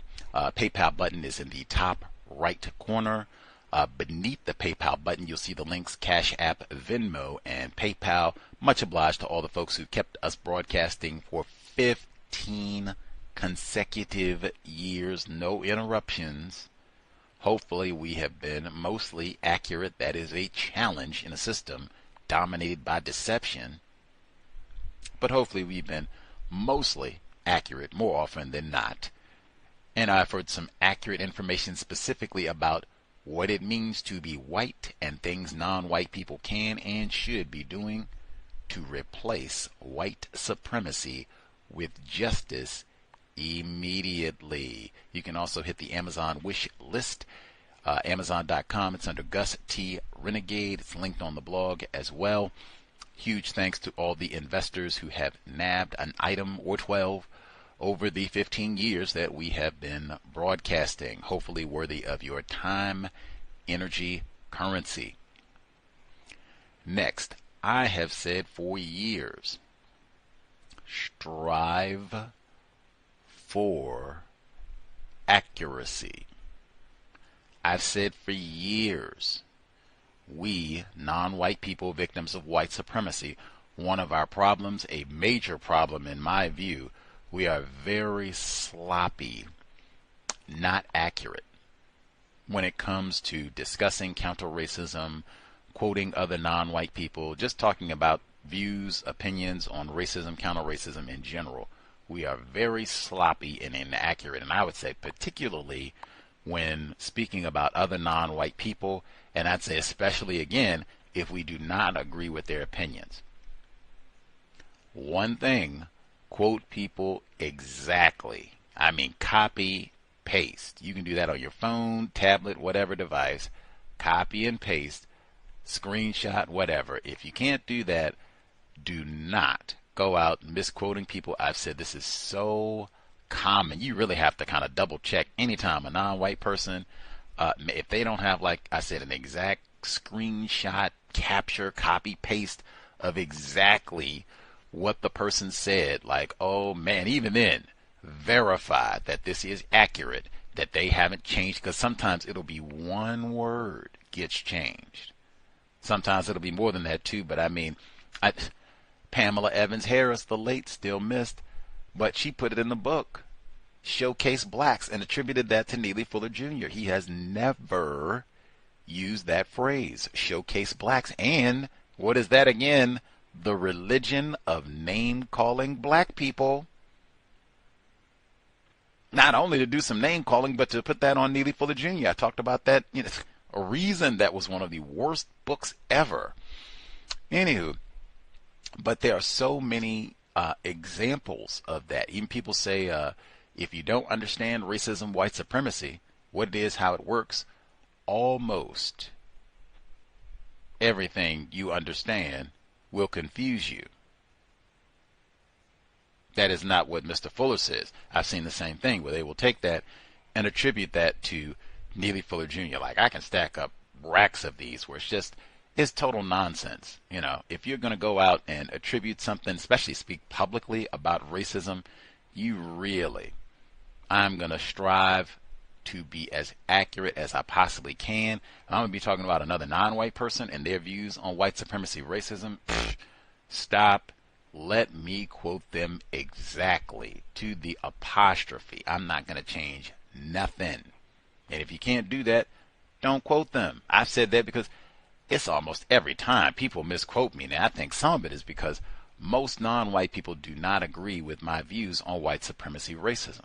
Most people classified as black, most COWS listeners do not agree with my views on white supremacy, racism. That's fine. That should not mean just because I don't agree with you, now I'm going to misquote and misrepresent your views. But that's what happens on a consistent, I would say more often than not. Hopefully, I have not modeled that. I do not come on this program and pick out non-white people and misrepresent what they have said just because I don't agree with them or what have you. No. In fact, I try keep the focus on the problem. White people. The problem is not non-white people that I don't agree with, and I'm going to come here and misrepresent their views. Now, sometimes this happens. Non-white people who call themselves, I'm going to go out and promote or whatever you think you're doing. It's not that they're disagreeing, but they're still misquoting me. And that happened with what I just said, and it happens with that phrase all the time, which just for me lets me know how unserious we are about replacing white supremacy with justice. That's not no long paragraph or anything. The problem is white people.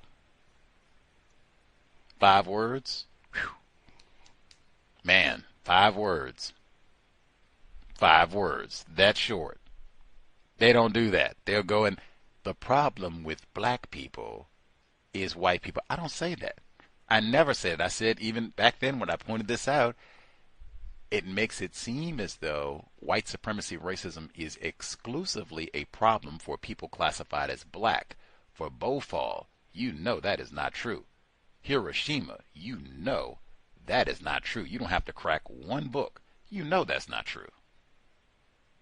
And it's nothing exclusive or specially defective about black people because of racism. All of the problems that black people have, non-white people in total have. I mean, you can get right to the bleaching creams and all of that. Eye surgeries that so-called Asian people get, bleaching creams, like I said, all of that. I would never say the problem with black people is what's stamped on every program is the problem is white people. Now, specifically, I know many people don't agree with that. No problem. You don't have to. That doesn't mean you misrepresent the quote. In fact, you wouldn't even have to say anything about it. You can just present your views. That's what I've said consistently. Speak for yourself. That's how we eliminate a lot of this. You don't have to worry about misquoting non-white people. Just speak for yourself. I think my views. That's all you have to do. Fast forward. Then you don't have to worry about nothing. I don't exactly agree with Neely Fuller. No problem. Forget Neely Fuller Jr. Totally remove him from the sentence. Just, I think. Then you don't have to worry about misquoting anyone. Now, specifically, the problem is white people. That popped up again. Didn't even have it in mind to say anything about this. Individual said, wrote this out publicly and everything. The problem, Gus T says, the problem is white people. He doesn't, or he means white supremacists, not all of you. I have never said that. I do not offer any caveats. I do not equivocate. The problem is white people, except for Jane. I have never, ever, ever said that. And don't put my name next to anything as cowardly at that. If you are too cowardly to say the problem is white people, don't put my name on it. And again, just don't say it. And in fact, I'm emphatic on that one. I'm very aware. Again, most of you all, most non-white people, most people classified as black, do not agree with my views on racism. No problem. Most non-white people do not think everybody classified as white practices racism. No problem. You don't have to. I don't even come on this program and say that. That would be another one. Now, people act like I come here and say that all the time. Wrong. That's when I've already seen non-white people get very riled up about that, as though they have a specific white person in mind that they are defending and protecting right now. I know you're not saying Chip is racist. Whatever for you and Chip, VGQ. But people will reference this and get riled up and, hey man, think whatever you want to. If you don't think all white people are racist, that's fine. But you don't need to reference that sentence, the problem is white people, and then add all this nonsense in it and put my name on it as though I say it that way. I do not. And in fact, I've said one of the few times I do not agree with Mr. Fuller, and I just put my name on it. I don't think we non-white people victims of racism should say not all white people are racist. I've said that for years. Even if you think not all white people practice racism, all that should be said is, I didn't say all white people are racist, and that's it. I've said that for years. Reason, explanation. There's not a single non-white person in the universe who will have evidence to prove this is going to last for all time. This white person is not now, nor have they ever, will they ever, practice racism, white supremacy in any way, shape, form. There is no white person you can point to that will truthfully apply. And I'm not talking about no non-white person that's born in a coma, a white person born in a coma and never got it. No way. And really, I think that is a really facetious waste of time to even bring that up. We're talking about functional individuals, not somebody who is never going to blink. And that, well, see, we got one. Really, right there, you're further making my point that you can't even find a white person who can draw a picture. Say, see that right there. They're not. You can't. You got to find somebody that's totally comatose. That's the only one that you can think of.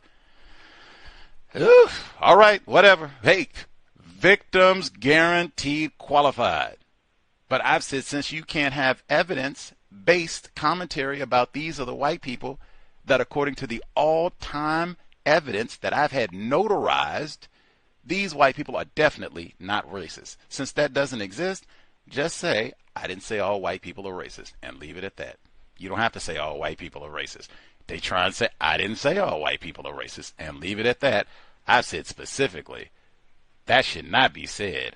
Not all white people are racist, because that is a statement that I think is based more on hope and conjecture than evidence. And anybody, if you got evidence, like I said, to me, that is not evidence. If all you got, Ned is in a coma, not moving, and it hasn't mistreated nobody. No nigga, that nap.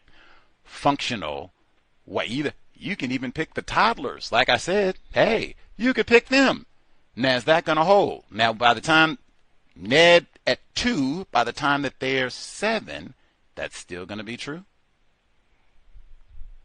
That's what I mean. It's based more on hope and conjecture than evidence. If you got evidence, step to the front of the class.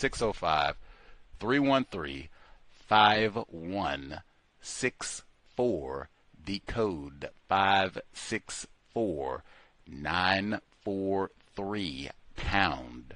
Press star 61 if you would like to participate.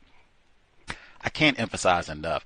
We have a white guest only policy for a reason. I'm so estranged from non-white people, black people, all victims of white supremacy. Estranged meaning we don't have the same viewpoints on white supremacy, racism, and I'd say particularly the people classified as black. The person who attributed incorrectly that phrasing to me, where they got to put all these caveats and qualifiers in about the phrase, the problem is white people, and I didn't mean all the white people and all that. Cowardly, cowardly, cowardly. Get away from me with all that cowardly energy. They immediately went into reparations. I do not care nothing about no reparations talk.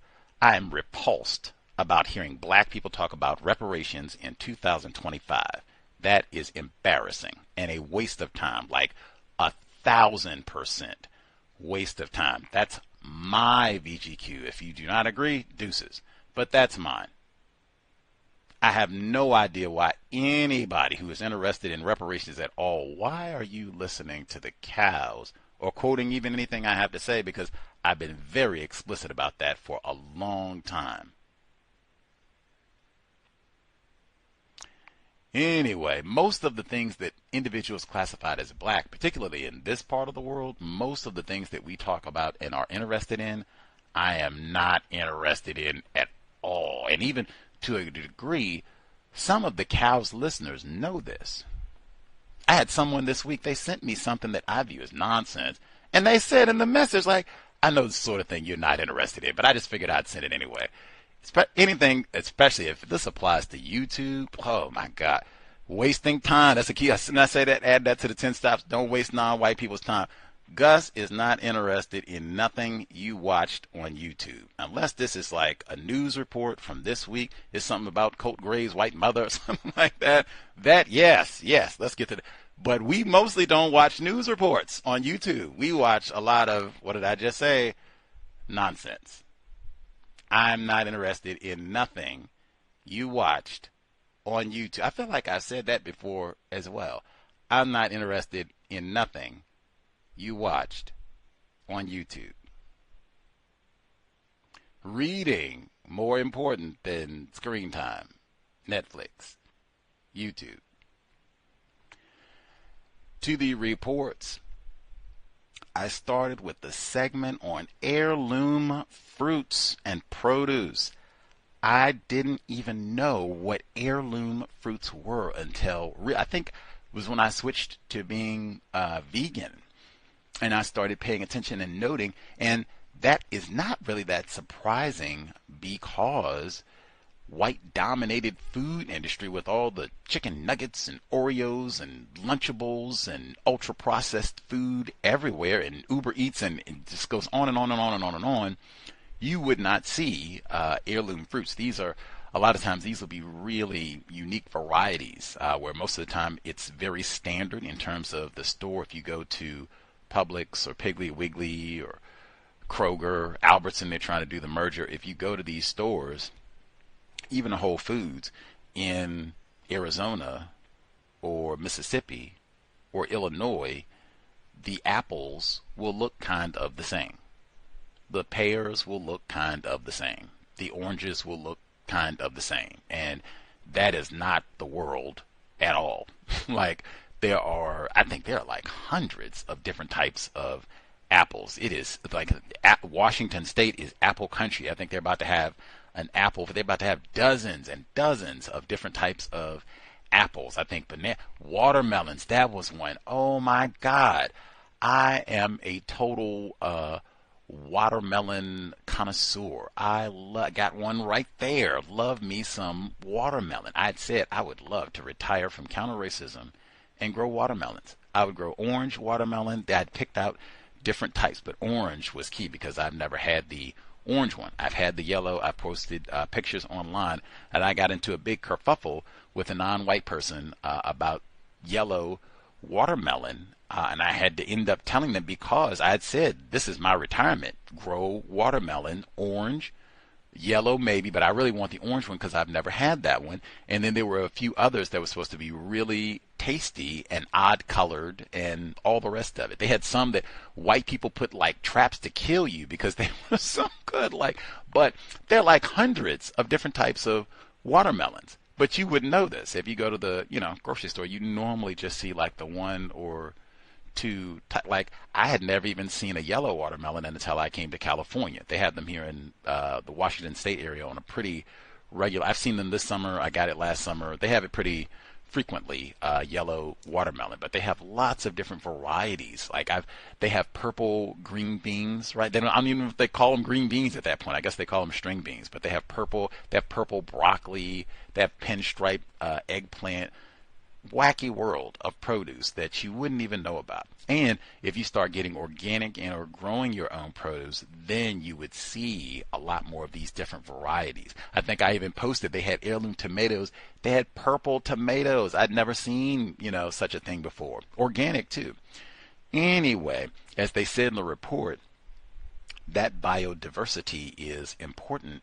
Moving forward, you don't know how things will grow, if you have warmer climates, or if you have an invasive species, or lots of things, and even the different varieties of watermelon or tomatoes or whatever, they have different nutrient contents in those different produce. So for lots of reasons, it is great to have all of that biodiversity, and at least I think it makes it way more exciting when you go to sit down and eat.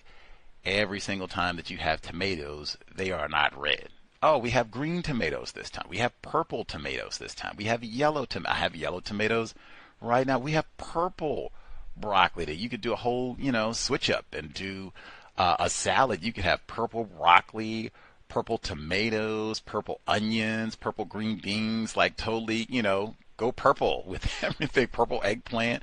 So we did that at the retreat. We had the green dream lunch. The pictures are online. We had the zucchini smoothie, green, and it had spinach in it as well, but it's all green.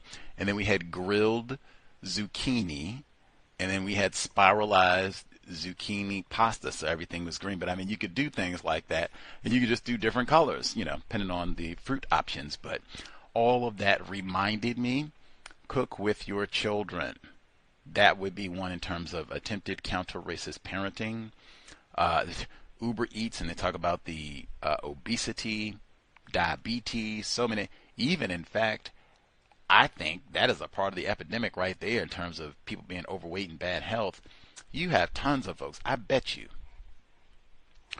if something happened, non-white person, attempted counter-racist, let's say hypothetically that you have contact with, constructive contact, if this non-white person that we'll call Leroy, something happens and Leroy has to go out of the country for 2 months. And Leroy said, oh my goodness, summer was winding down and I just went to the farmer's market and I cut a fool. I spent about a good $75. I was just grabbing because I thought I was going to cook this and I was going to do a salad, and they had the purple broccoli, and I just went berserk. But then I came home, found out I got to go out of the country for 2 months. I can't waste my $75 in produce. So look here, black brother, here you go. I'm going to just give it all away because I can't, just rot, come home, and then I have to clean all that up. So here you go. The bounty is yours. Here's my $75 of produce. Now, unless it was like grapes or something like that you could just pop in and eat, if it was purple broccoli, green beans, eggplant, squash, butternut squash, there we go, thinking butterscotch, the candy, butternut squash, if that's what it was, asparagus, Brussels sprouts, oh man, I bet it's a whole lot. That $75 would still go to waste. What I'm fitting to do with some I don't even know how to prepare a butternut squash. What you do with What is it? I never even... Cook with your children. And the beautiful thing, same thing I said with swimming, if you don't know how to swim, you don't know how to cook, wonderful. You can learn with your children. They have cooking classes. They have online cooking classes. You can get cook books, all of the above, YouTube, all of the above. They have even apps on your phone. Learn with your child, and then you all can, that can be a lifelong project of you all cooking together. I'm not saying it has to be like gourmet, you all make, 5-layer cakes or anything like that. Soup, it could be basics. Hey, we're going to figure out this butternut squash, what to do with it. I had butternut squash this week. Whew. Wow. Just wow.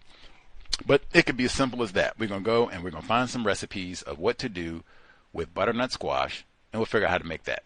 Or we got this purple broccoli that's goofy. What can we do with the broccoli? We'll figure out how to do with that. It could be something as simple as that. We pick different recipes. We cook together, and that's something that you can carry over even after you are a so-called adult child. We all can still come together and cook. If you live, further apart, you can swap recipes and, oh, this is what we made this time. You got to try this one, and boom, boom, boom. You get in town and we cook together. And cooking healthy foods together. That's the other thing. Like, for food is such a powerful force for so many people. Everybody has to eat. Those memories from childhood. What did you eat? We got up and ate this together, or we cooked this together. Now, that could be we ordered Uber Eats and got pizza together, got, chicken wings together, or we cooked healthy foods. We figured out what to do with that, butternut squash. We figured out what to do with those yams and all the rest of it. Cook with your children. And that's why, make that a part of the counter racism and talking to your child about getting food, black farmers, high fructose corn syrup, Lunchables, all of that, food desert so-called, diabetes, Ozempic. Make that the counter racism right there. And why we're eating together. Why would Gus even make a suggestion like that? Cooking with your child is counter. Oh yeah, all that Uber Eats and eating all that bad food, and even eating out. Harriet A. Washington, she said, hey, you doing all that eating out, you're probably eating a lot more processed foods, and your food is coming in contact with all that plastic and what have you. It would be better to eat at home. And eating heirloom produce, if you can get it, organic produce, fresh produce, way better. Way better. Can I give one more quick food plug? Get a crock pot. I said get a blender before, which I have. I used my blender today. Had a spectacular smoothie during the program. But get a crock pot. I would say especially if you have college students, because you might be in like a dorm room situation or shared housing situation where you have limited access to kitchen, or a lot of people, are in there cooking, or maybe you don't even have a kitchen at all if you're in a dorm room type situation. Get a crock pot. They are small, they don't take up a lot of space, and they are so easy. It's like idiot-proof cooking for the most part. They're easy to clean. I won't say they're indestructible, but they are pretty durable. Like if we're talking about college context, you could get a crock pot and have that if you were going to school type situation, if you were going to travel. I think it could last your whole 4 years. And if you're in a more stable situation, even if you have to move here or there, oh yeah, I've had my crock pot I think like for 7 years, and I didn't even value my crock pot when I got it initially as like, ooh, I can, butternut squash, that sort of thing. I didn't even have that as a thought process. But if you are, I don't like being in the kitchen and slaving all day, get a crock pot. I had so many just, wow, really delicious meals this week using my crock pot. I've been using my crock pot for a while and taking pictures and such, but wow, just amazing, delicious food where you can, desserts, breakfast. I didn't even know you can do oatmeal in the crock pot, and you can do it on the low setting for 8 hours, so you can do it at night when you go to bed. Then when you wake up in the morning, it'll be all ready, and then it'll be piping hot.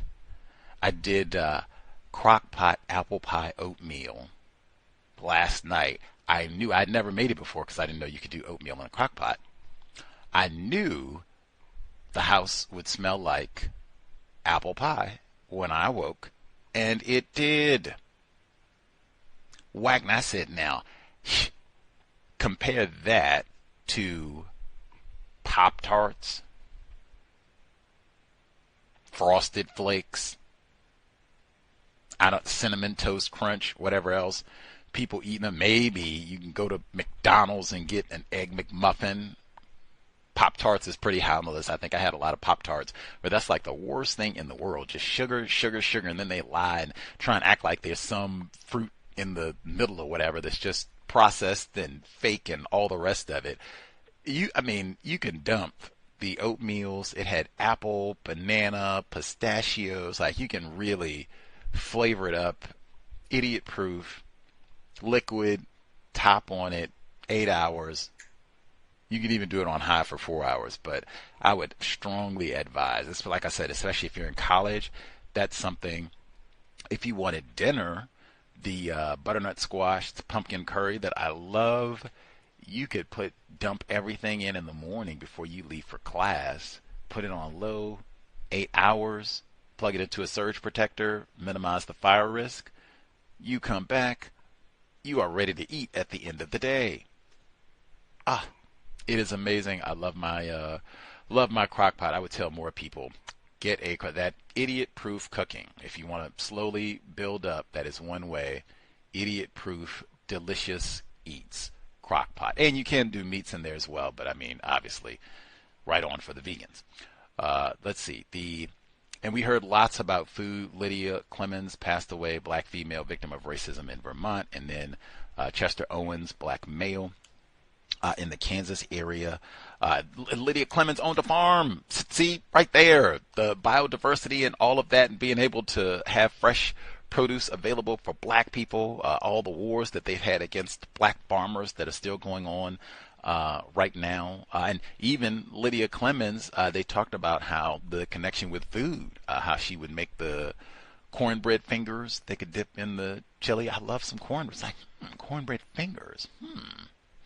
Anyway, Chester Owens, they talked about his efforts in the Kansas area to so-called integrate diners, how they burned his hand with coffee. Reminded me of Minister Malcolm X, where he said, I'm not going to integrate nothing, go in there and ask for a cup of coffee, and you didn't spit in it and put rat poison in it and then smile and bring it to me to drink. I guess they couldn't poison it, so they said, since we couldn't put the poison in it, we'll just scald you with it.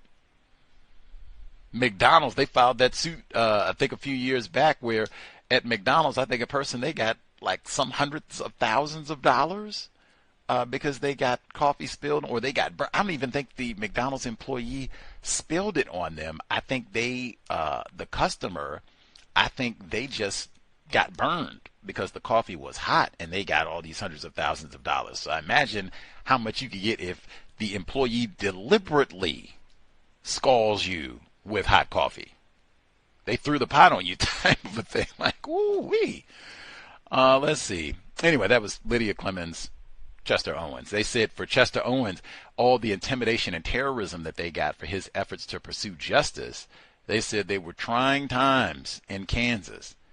I said, are y'all talking about the Kansas where Timothy Hazlitt Jr.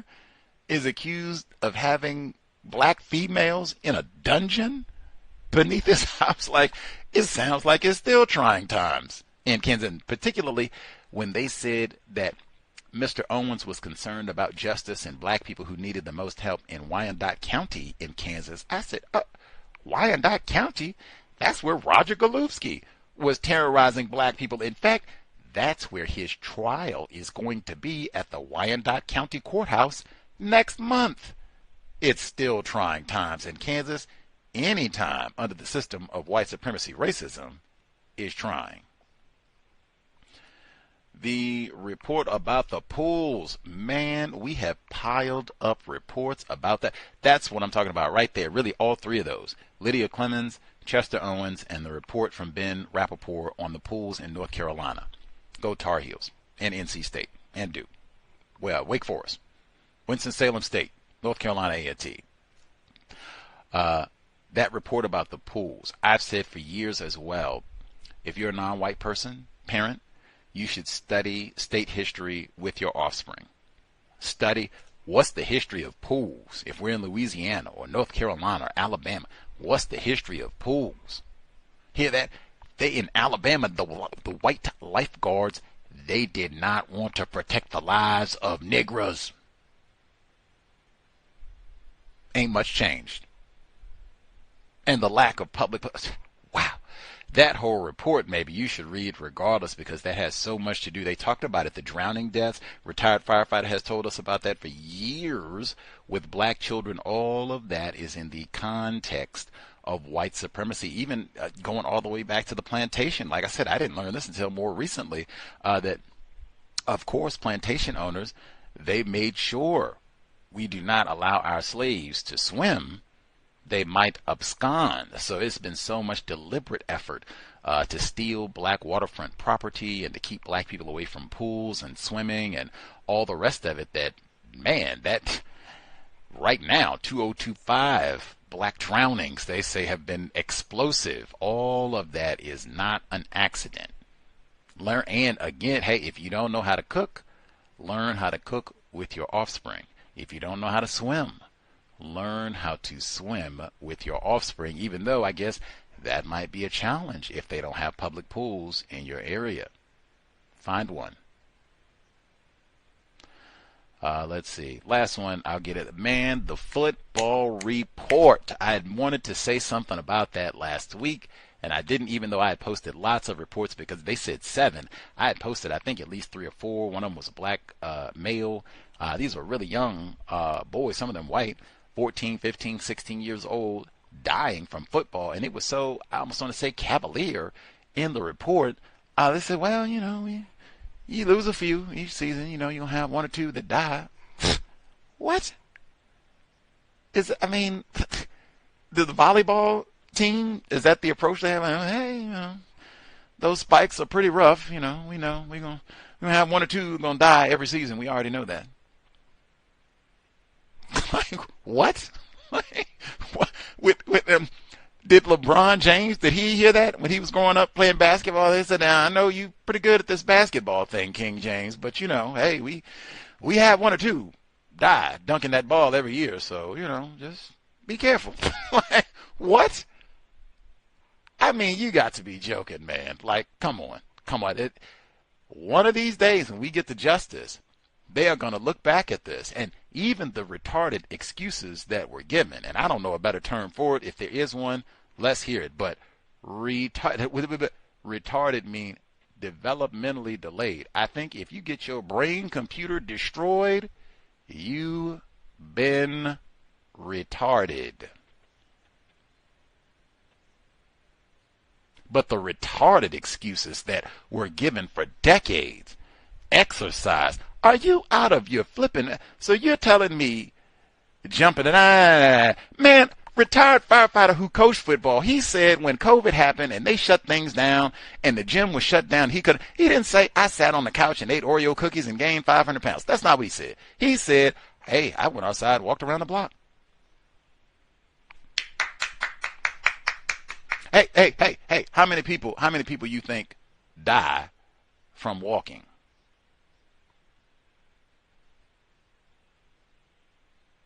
I know you might have, a few folks, they might have a heart condition or something like that, but I don't think you got too many folks. Man, I went out there walking that day and got the brain damage and CTE, and Lord, woo. Walking, we couldn't get exercise. The only way we can get Leroy exercise is to get out on the field and get some brain damage. Bust your kidneys open too. We couldn't run. We couldn't go to the park. We couldn't do yoga. They got yoga videos on the YouTube. You need less equipment for that than the football. No other alternative. They got exercise programs on the Wii. How many of y'all got the Madden? We can't get none of the exercise programs for the PS5 and nothing? Do nothing? No. Retarded, and really a lack of value. I'm so glad we had Dr. Julie M. Stam as a guest on the program. She is a white neuroscientist. She wrote the book, The Brain and Youth Sports, youth sports.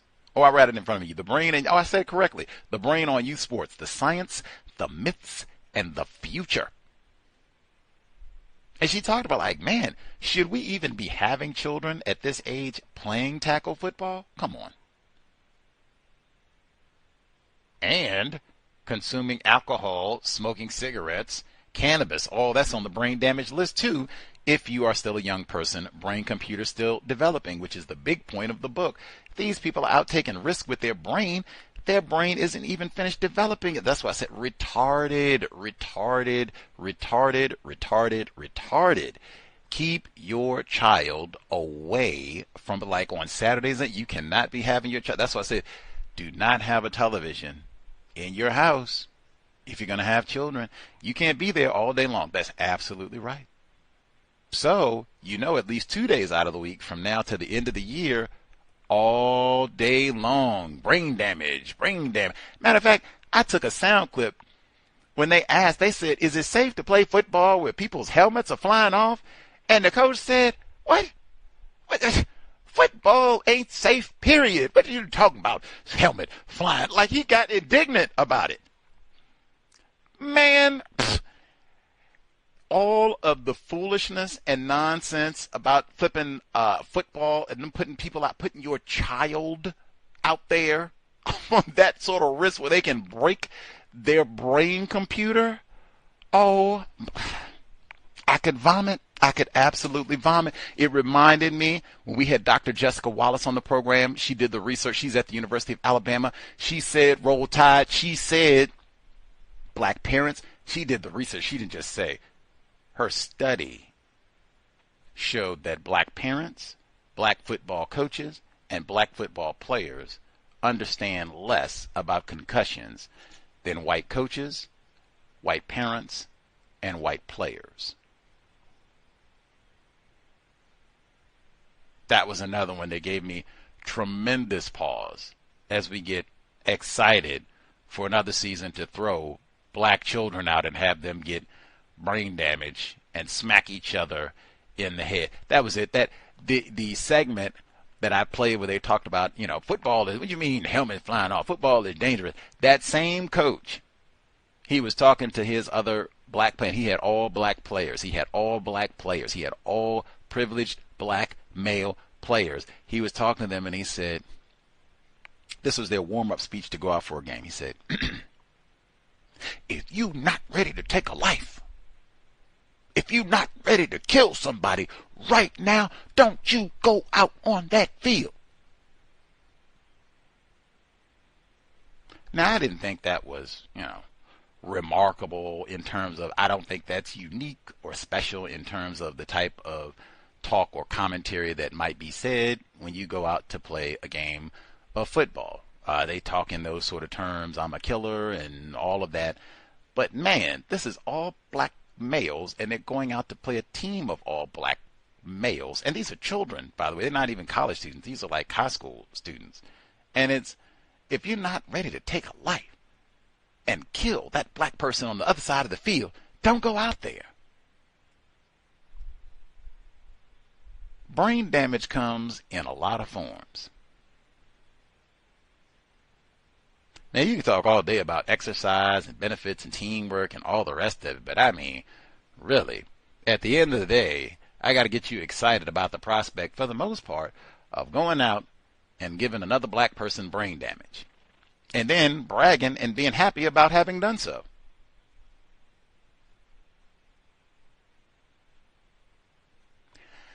Once we get to justice, man, we are going to look back at tackle for retarded and the racism.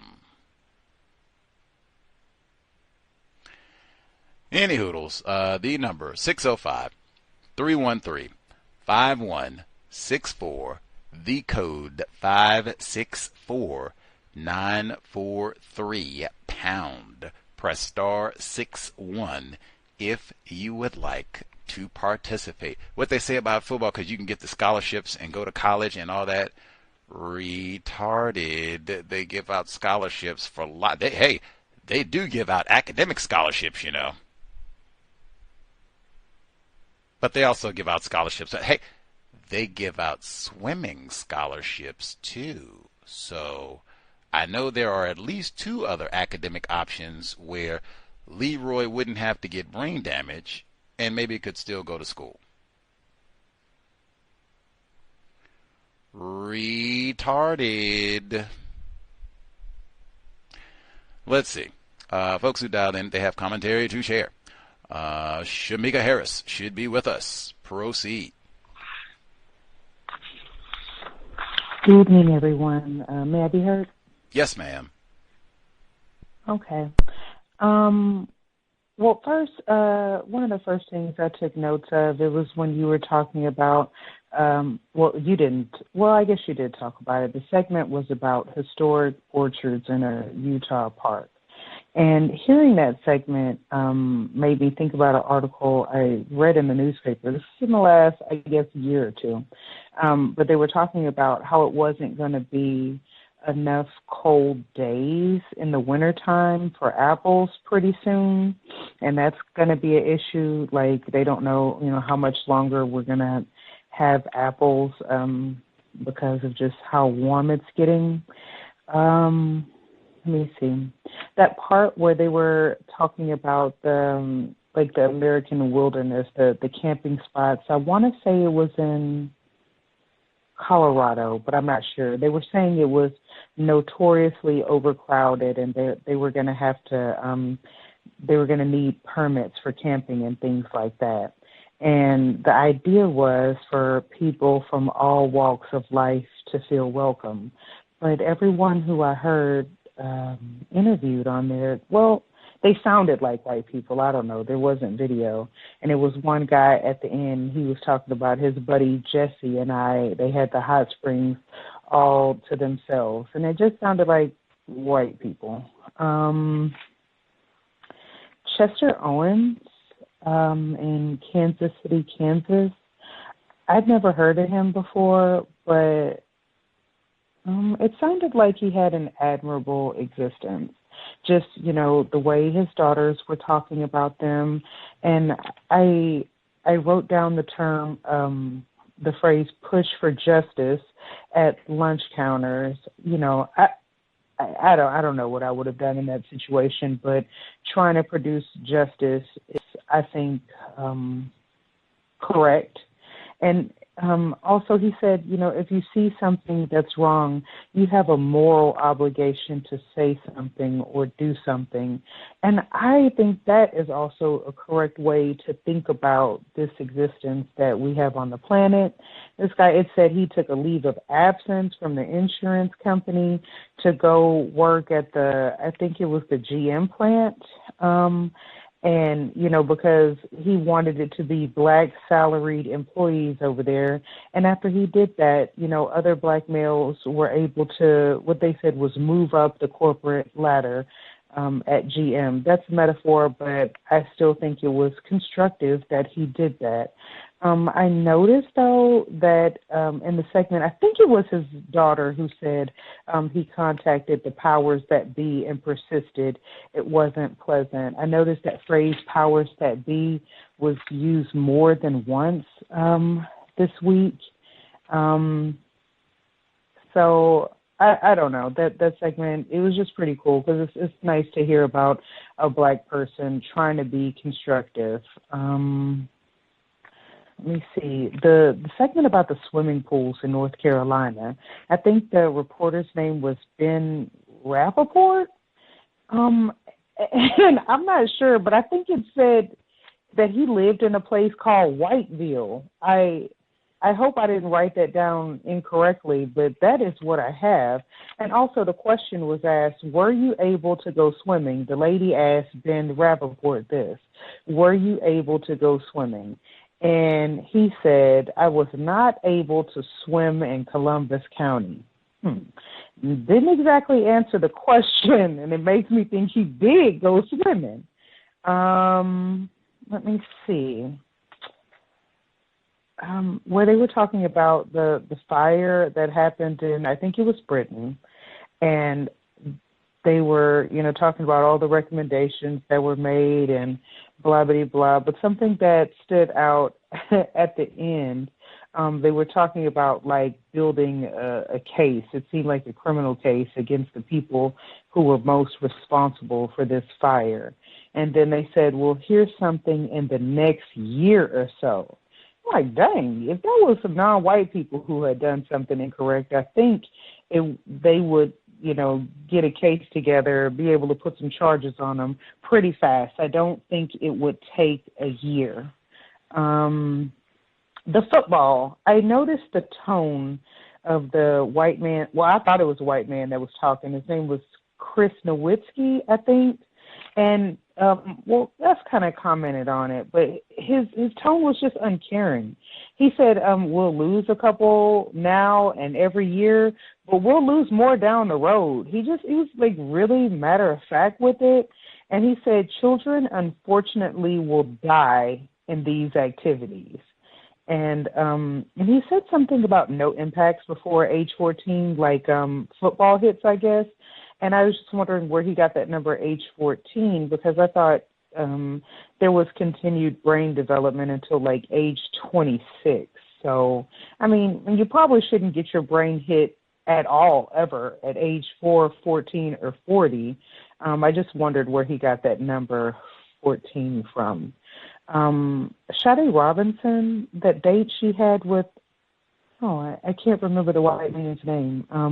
But anyway, they went on a date on April the 1st. That's April Fool's Day. And also the person who painted the mural to Sade Robinson, another white man. I don't know. I don't have a lot to say about that Georgia shooting. It seems like much the same. I did read an interesting book last week, though. It was called Ruin Their Crops on the Ground by Andrea Freeman. And after I didn't know what the lady looked like, so, I Googled to see what she looked like. And that's the same white lady who wrote Skimmed. I have not read that book, though, so I guess I need to put it on the list. And that's all I have for this week. Thank you for allowing me to speak.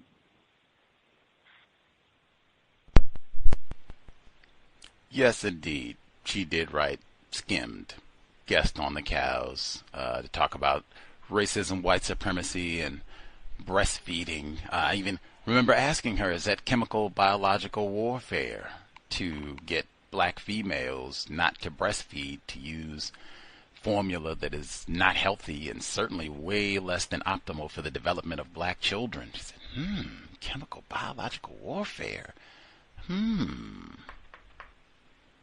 Didn't answer the question either.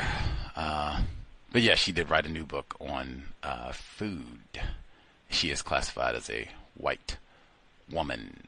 And we talked about the Grenfell Tower fire way back when as well. We had Esther Stanford Kosei as a guest on the program, black female victim of racism, 2017, right when the fire happened, and pointed out, and I know it was a little bit difficult then because it took some time to get the pictures up so that you could see all of the victims, but there were a number of people at ground zero where the fire happened who were saying that it was approximately 80 people who died, who were saying that this is a lot of non-white people who lived at Grenfell, and that's why the same laissez-faire attitude or the same cavalier, we know we're going to lose a few every year, deaths from football. It was the same type of attitude.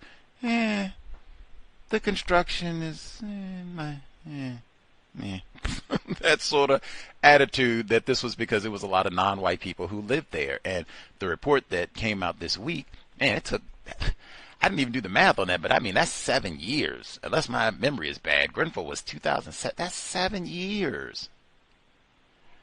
Anyway, so the report comes out this week that, racism was a part of it and all the rest of it, and the shoddy construction, which I'm sure was lots of people classified as white who did all of this. One, if I had seen that report earlier, I think that didn't come out until yesterday. If that had come out earlier in the week, we would have discussed that with Professor Glenfold, messing his name up. We would have David Guilfold. We would have talked about that with him yesterday, but I don't think that report had been published at the time. But global system stack black people, non-white people up in fire traps. Now, they were just rioting and running out in the streets and such over non-white people and migrants just last month.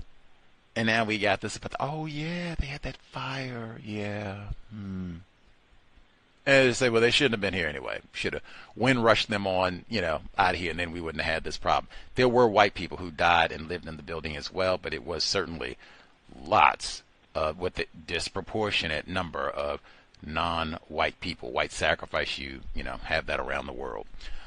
Number again, 605-313-5164.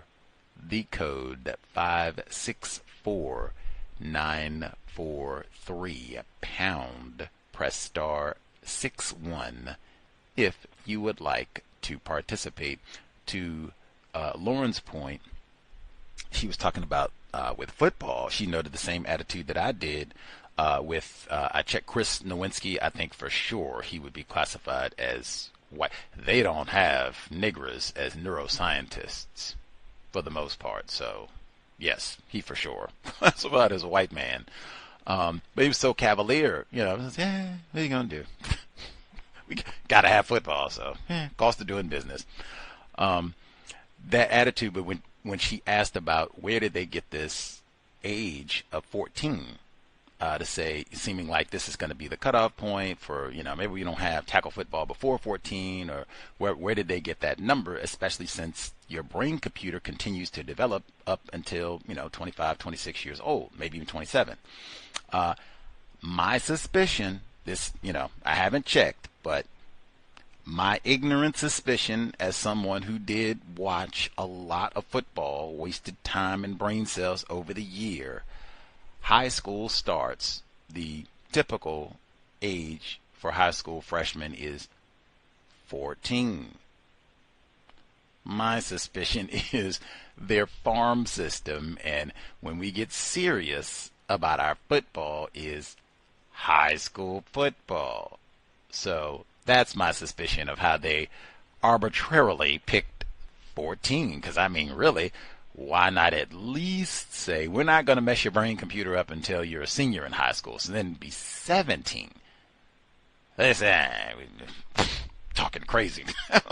But that's my guess. It might not be, maybe it might be, I was going to say it could be based on science, but that can't be, because we have talked to neuros. I just said, again, the book, The Brain on Youth Sports, the science, the myths, and the future. Now, she talks about that same age, 14, and whether then, I think she had said definitively there should not be contact like tackle football under 14. There was that same age limit around 14. But she said in the book, because I remember asking her, like, well, wait a minute. You said the brain is still developing until 25. She said, yep, 25. Yep, that's right. So maybe we shouldn't do this football thing at all. Ooh, that's...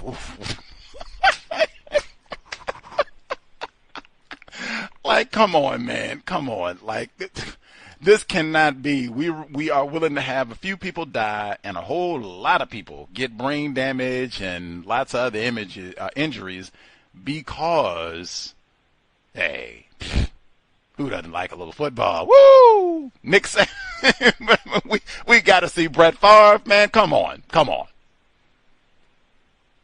That's what did I say? Now, if it's a better word, it's more intelligent people out there than Gus T.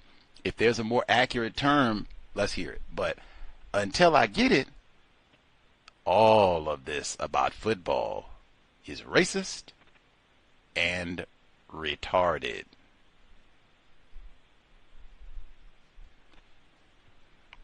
Let's see. Other folks have commentary to share. See, we'll give folks 5 minutes there. I don't know, watching football. Brain damage, perhaps. $1 million industry. Let's see. Again, we'll be here on September 11, normal time, 8 p.m. Eastern, 5 p.m. Pacific.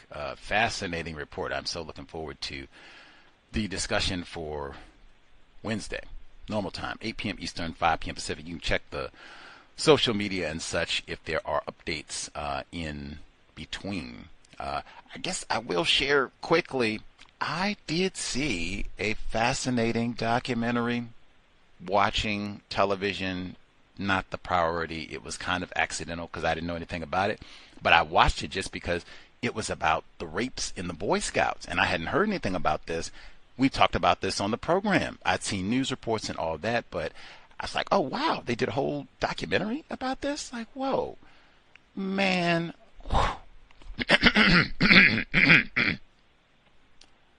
White people do not care about children. I was staggered. I would watch it again. There were several times my jaw hit the floor, like literally. I had to pick my jaw up and close my mouth. I was staggered. They had black people in the Boy Scouts who were raped. Who knew? Who knew? I just didn't know that they had black people in the Boy Scouts like that, but they were around for so long. How could that? Oh, the Catholic Church. They had a partnership with the Catholic Church. That's why I said it was so many moments. My jaw hit the floor. Like, are you serious? Are you serious? You got the one child rape gang. They go hook up with the other child rape gang. Like, hey, we can do our raping together. Hey, like, are you? It's not even like what. That was. Let me see. What was another job? Man. In the name of Jeff Epstein, Ghislaine Maxwell, or however you say her name. They had a Boy Scouts of America troop. They throughout the country. They had a troop in Louisiana. They had children for sale. It's Ghislaine Maxwell had it. They had children for sale. They would come, we get our other child rapists together, got our pictures of the different boys in the group or what have you that we want to rape and whatever else with, and we auction them off and sell them in New Orleans, no less.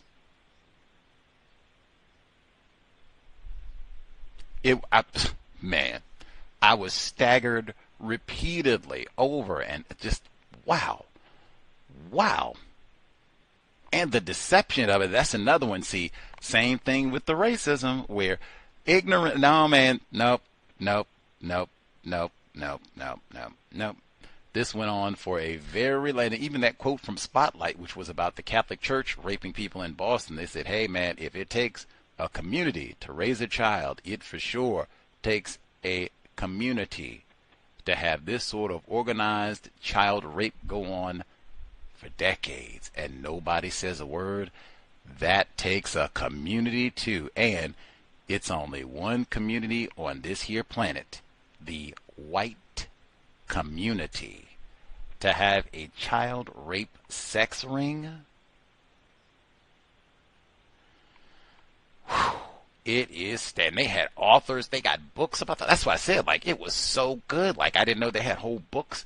Some of these books are kind of old, too. I was a little embarrassed, like last century old, about white people lying and child raping in the Boy Scouts. I would have been saying it a long time ago. White in the Boy Scouts? Are you and you all knew about this and covered for it? White people do not care about children. Ugh. I got there from Columbine, but there's a whole lot of ways that you could arrive at that conclusion based on logic. Colt 45. Anyway, let's see. Make sure I didn't miss anything. Maxwell Anderson, that's the fella's name who killed Sade Robinson, and then lied about it. They had the report. He tried to put the text, but hey, you're at work, everything, make it seem like, he didn't do it. And then again, she's 19. I cannot stress that. She is 19 years old. They went to the bar. We had the report previously where they went to the bar that he knew about, the Vernon's. They went to the bar in Milwaukee where he knew they would not check identification, so he could do whatever, poison her drink, drug her up so she's not even thinking directly. And then he just, I got her, she just had a little too much, we'll just go get some fresh air and all that. And then he can go, kill her and dumped her remains in the park. They said they haven't even recovered all the remains. Colt 45 and his dad, Colin, they didn't do the buck like that.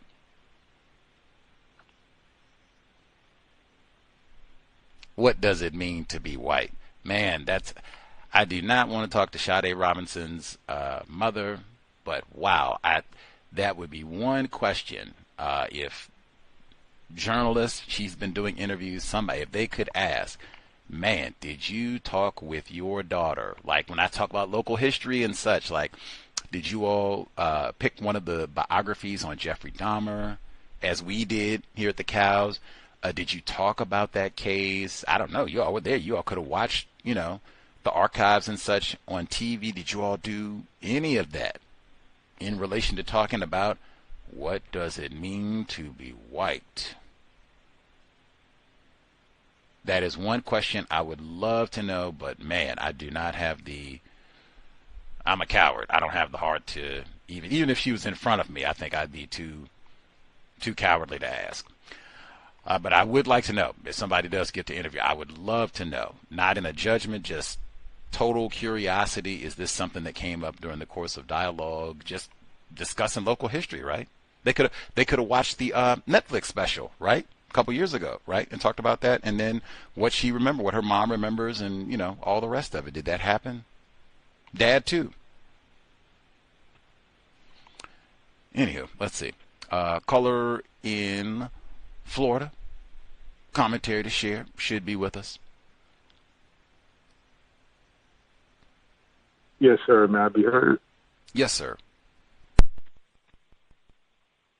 Yes, sir. Thank you very much, sir. Greetings to Gus, the host, the listeners and callers. I was also listening to the segment where they were talking about the shooter, Colt Gray, where it looks like he also was, I guess, inspired by past school shooters. I think it was one down here in Florida. And I seen on some of the news reports where they were talking about how I guess they had alerts or they noticed he had a behavior online of making posts or threats, and even with that, it seemed like it was like an approach of, well, it's just a joke, or he wasn't being serious. I don't know if anyone else kind of noticed that, but man, that's a tactic that I begin to notice more often with the system of white supremacy. How white people love to use that kind of phrasing that it's just joking and I'm just kidding, things of that nature. And I seen where Colt Gray was seated in the courtroom, like, I did this crime. it seemed like he was just, in my opinion, just, I don't know if I can just say not affected or just kind of just nonchalant or something. I don't know the proper term. And I think about how even in a lot of the stores and everything, the kind of taxidermy type of the deer heads and things like that, how they have it mounted on the wall, the whole body of a bull or a deer or something like that, really is part of the white culture, it looks like. The segment about the concussion and the brain damage, I noticed that as well, how the speaker was like, well, hey, you're going to have some kids be, or some people be harmed or hurt. He may not have used those words, but it just does seem like he wasn't really having any concern about it. If anything, I think I did hear him say, well, hey, we don't need to take away football or anything. You don't need to take that away from them. It has camaraderie. I think that word was used. And there's got to be other ways to get exercise. Because I have heard someone say that, I'm not going to have my child just sitting around. He's going to get out and play football. I heard a coworker say that. And this person has not only one but two sons playing football. So yeah, I thought about that as well.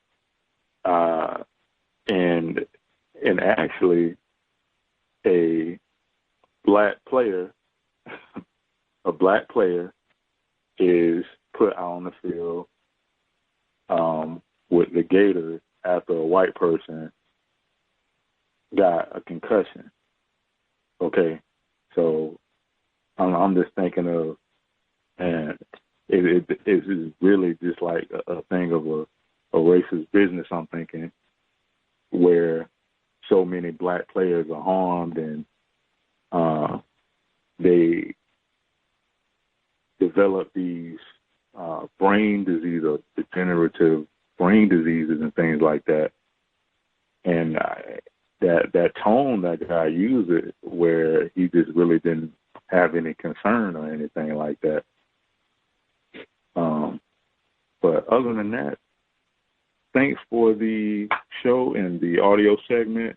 And that's all I have to share. Thanks for allowing me to speak. I'm glad that you all said something about it. I do see a value in terms of discussing current events and things that are happening as it relates to white supremacy, racism, as opposed to just, man, you see them Gators? Woo! We think we're going to get it done.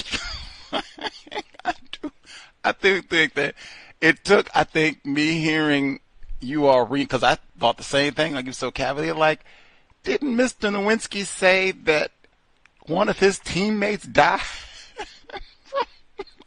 I shouldn't be laughing, but it took me for that to resonate. Like, he said one of his teammates died recently.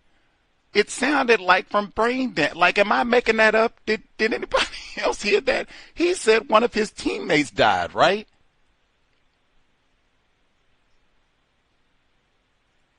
Yes, I remember hearing that too. Okay, I can go back and look at the transcript and or read again. Just that was PBS. They have transcript from PBS, but I mean, one, we didn't even get the name drop. I say that all the time. Like, hey, say the name, right? Who was this person? Especially if this was a privileged black male. Who was this person? How did they die? Did they commit suicide? Like, come on, man. Come on. And then that's the same cat that, yeah. 7 died last month. Friend died, hey, cost of doing business. What? I don't even know what to say. Are there other sports? Is this the way, I know for racehorsing, I know Kentucky Derby, they're going to kill 3 or 4 horses. That's, right on. But in terms of people, are there any other sport? Is this the same conversation, like I said, that Bron James has been hearing this for the last 20 years? Like, hey, Bron, you are lucky. But I mean, for the rest of these folks out here dribbling the basketball, we know we're going to have, 10, 15 people die every year. That's, hey, cost of doing business, man. Is that any other sport? I cannot imagine. Why would I put my child out there for this? And even if you do get now, really, how much is $1 billion worth if I get brain damage? Might be $1 billion in expenses just to take care of my neuro damage. Now I can't even go to the strip club and make it rain. Or I don't know or I forgot my name. Oh, Lord. Like, just, come on, man. With retarded. He said, I've heard that one for years. Oh, you got to play. Again, I know you got a Deion Sanders here and there. I know you got Travis Hunter, a few other folks. For the most part, Tom Brady plays one side of football. Pat Mahomes, one side of football. O.J. Simpson, one side of football, which means they're going to be sitting for at least half of this activity. It's no exercise. They're going to be chilling, drinking Gatorade, coat on, sitting in the rain, whatever. There are many other ways to more efficiently get exercise than an activity where even if you're really good and you start half of this activity, I'm going to be sitting down. I already know that. Again, we could skip all this. You don't need all the equipment. I don't have to jeopardize my brain for the rest of my life and all the other physical ailments. I mean, Jesus Christ, man. You put your kidneys on the line when you play football. Turf toe, and it's not just the brain. I mean, that is a big concern. But I mean, hey, I would like to have all my fingers. Ronnie Lott lost a finger playing football. I want all my fingers, all my toes, proper working brain computer. I'd like to be able to walk. Basic things, Remember my name? That's kind of a big one, right? Okay. There are many other ways to get camaraderie. I just told you, the coach's speech to children. This wasn't, Division I. This wasn't before the Super Bowl. I understand. I'm supposed to be a rental Jane. I get a knife and kill every white woman that stands at the Super Bowl. I understand that. These were high school students, children, going to play a football game. They were told, hey, Junior, if you're not ready to take a life, to kill, don't you step on that field. Does that sound like camaraderie? I don't even know what that means, but does that sound like camaraderie? That's not like strange. I'm not saying retired firefighter when he was involved with coaching. I'm not saying that that's the speech that he gave, but I'm saying that sort of language is very common. We're going out here to kill the other team, to destroy the other team, to pillage and what do you mean camaraderie? What do you mean? We ready to go out here and smack everybody. The slave side of Sunday. We didn't even get that part. Anthony Pryor, guest on the program as well, way back 2009. Black man. He played football for many. We didn't even talk about the CTE component. We just talked about the racism component of it all. But yeah, keep your children away from. I wouldn't let them play the football video games. I wouldn't let them watch football, Super Bowl, none of that. And as I said, male or female, I watched tons of football in my life. We broadcasted Super Bowl and all that. Seahawks right here, long live Russell Wilson.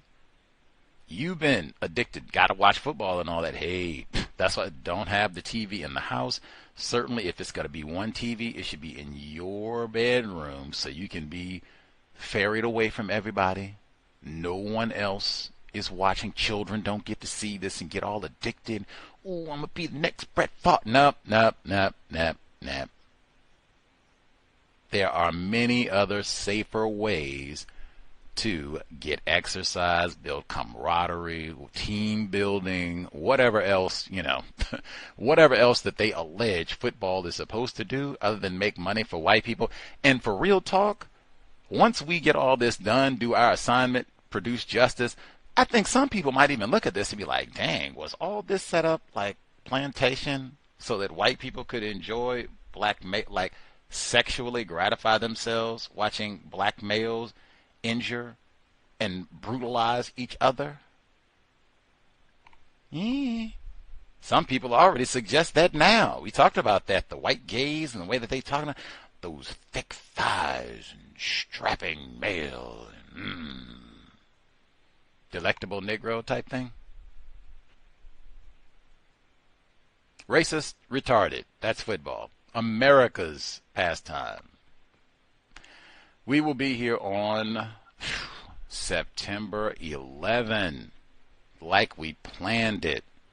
I guess we could be here prior to Wednesday, so you can check. I'll post early as possible if we are broadcasting prior to, but at minimum we'll be here on Wednesday, and then we will conclude the zebra murders on Thursday. That has been the most fascinating book ever. And again, I cannot believe we are reading the zebra murders at the moment a player for the San Francisco 49ers gets shot and mugged in the street, also by a white teen.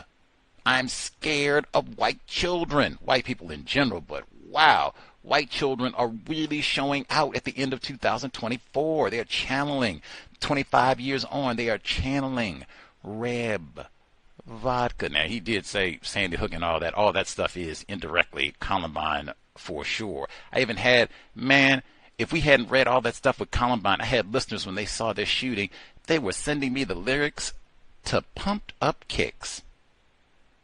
I had never even heard of that song before we read about Reb and vodka. Now the listeners, all the other kids, better run faster than my bullet. Indeed.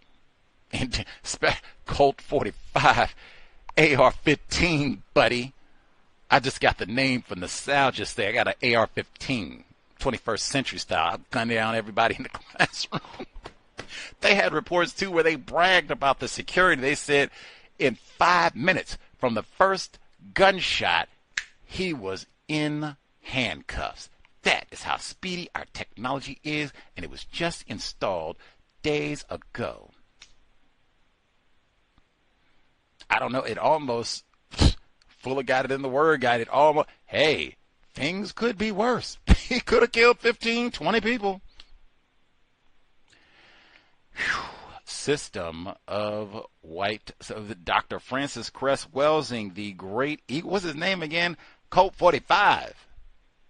Call him Colt Gray, name Colt 45. My AR-15 that I got for Christmas. What does it mean to be white? Get a crock pot and a blender. I made a pistachio blueberry matcha milkshake yesterday. It was so good, I went to bed. That was how I concluded my Friday. I was stunned. You can be creative, too. You don't have to have all the Oreos and high fructose corn syrup, non-Cheetos and nonsense. You can have fresh, healthy, delicious foods all the time that are easy to make in lots of different ways. Fresh blueberries. It had the hint of purple from the blueberries and the green from the pistachios. Amazing. Any hoodles, crock pot, blender, eat more fruits and veggies. What you eat is counter racism. And even your time and energy, like, can't be just sitting around Madden watching the old pigskin fly around. Go Seahawks. Sobriety. Paramount. Under the system of white supremacy, racism, we need high functioning, and they put them together too. See, they have all the beer commercials with the football, like because that's a whole section in Julie Stam's book. She's a neuroscientist about the football, and then about the alcohol. That's a whole 2 different sections on different ways you can damage your brain computer. They put it together. You watch football, then you drink. They say you make the games about the drinking. Do beer pong while you're playing. You got to drink, take a shot every time somebody gets a first down, and all that sort of goofiness. And then they have the advertisements for the drinking all through the contest. Brain damage through. I said it's lots of different ways. You got a contest where they're telling children, you got to go out and take a life of another black person. It's lots of different layers of brain damage. Like veggie lasagna that can be made in the crock pot. Creator, we ask that you help us remain patient with other black people, victims of white supremacy. We ask that you help us remain patient with ourselves. Remind us to demonstrate the highest levels of black self-respect at all times, in all places, each and every time we are in contact with another black person. It has been time. Replace white supremacy with justice immediately. No name-calling black people. No name-calling black people. No throwaway offspring. Learn to swim with your children and learn to cook. Cow signing out. Thanks all for tuning in. Nigga, you so brainwashed. I'm a victim, brother. Problem. You're a victim. I'm a victim of 400 years of conditioning. Shut up. The man has programmed my conditioning. Even my conditioning has been conditioned.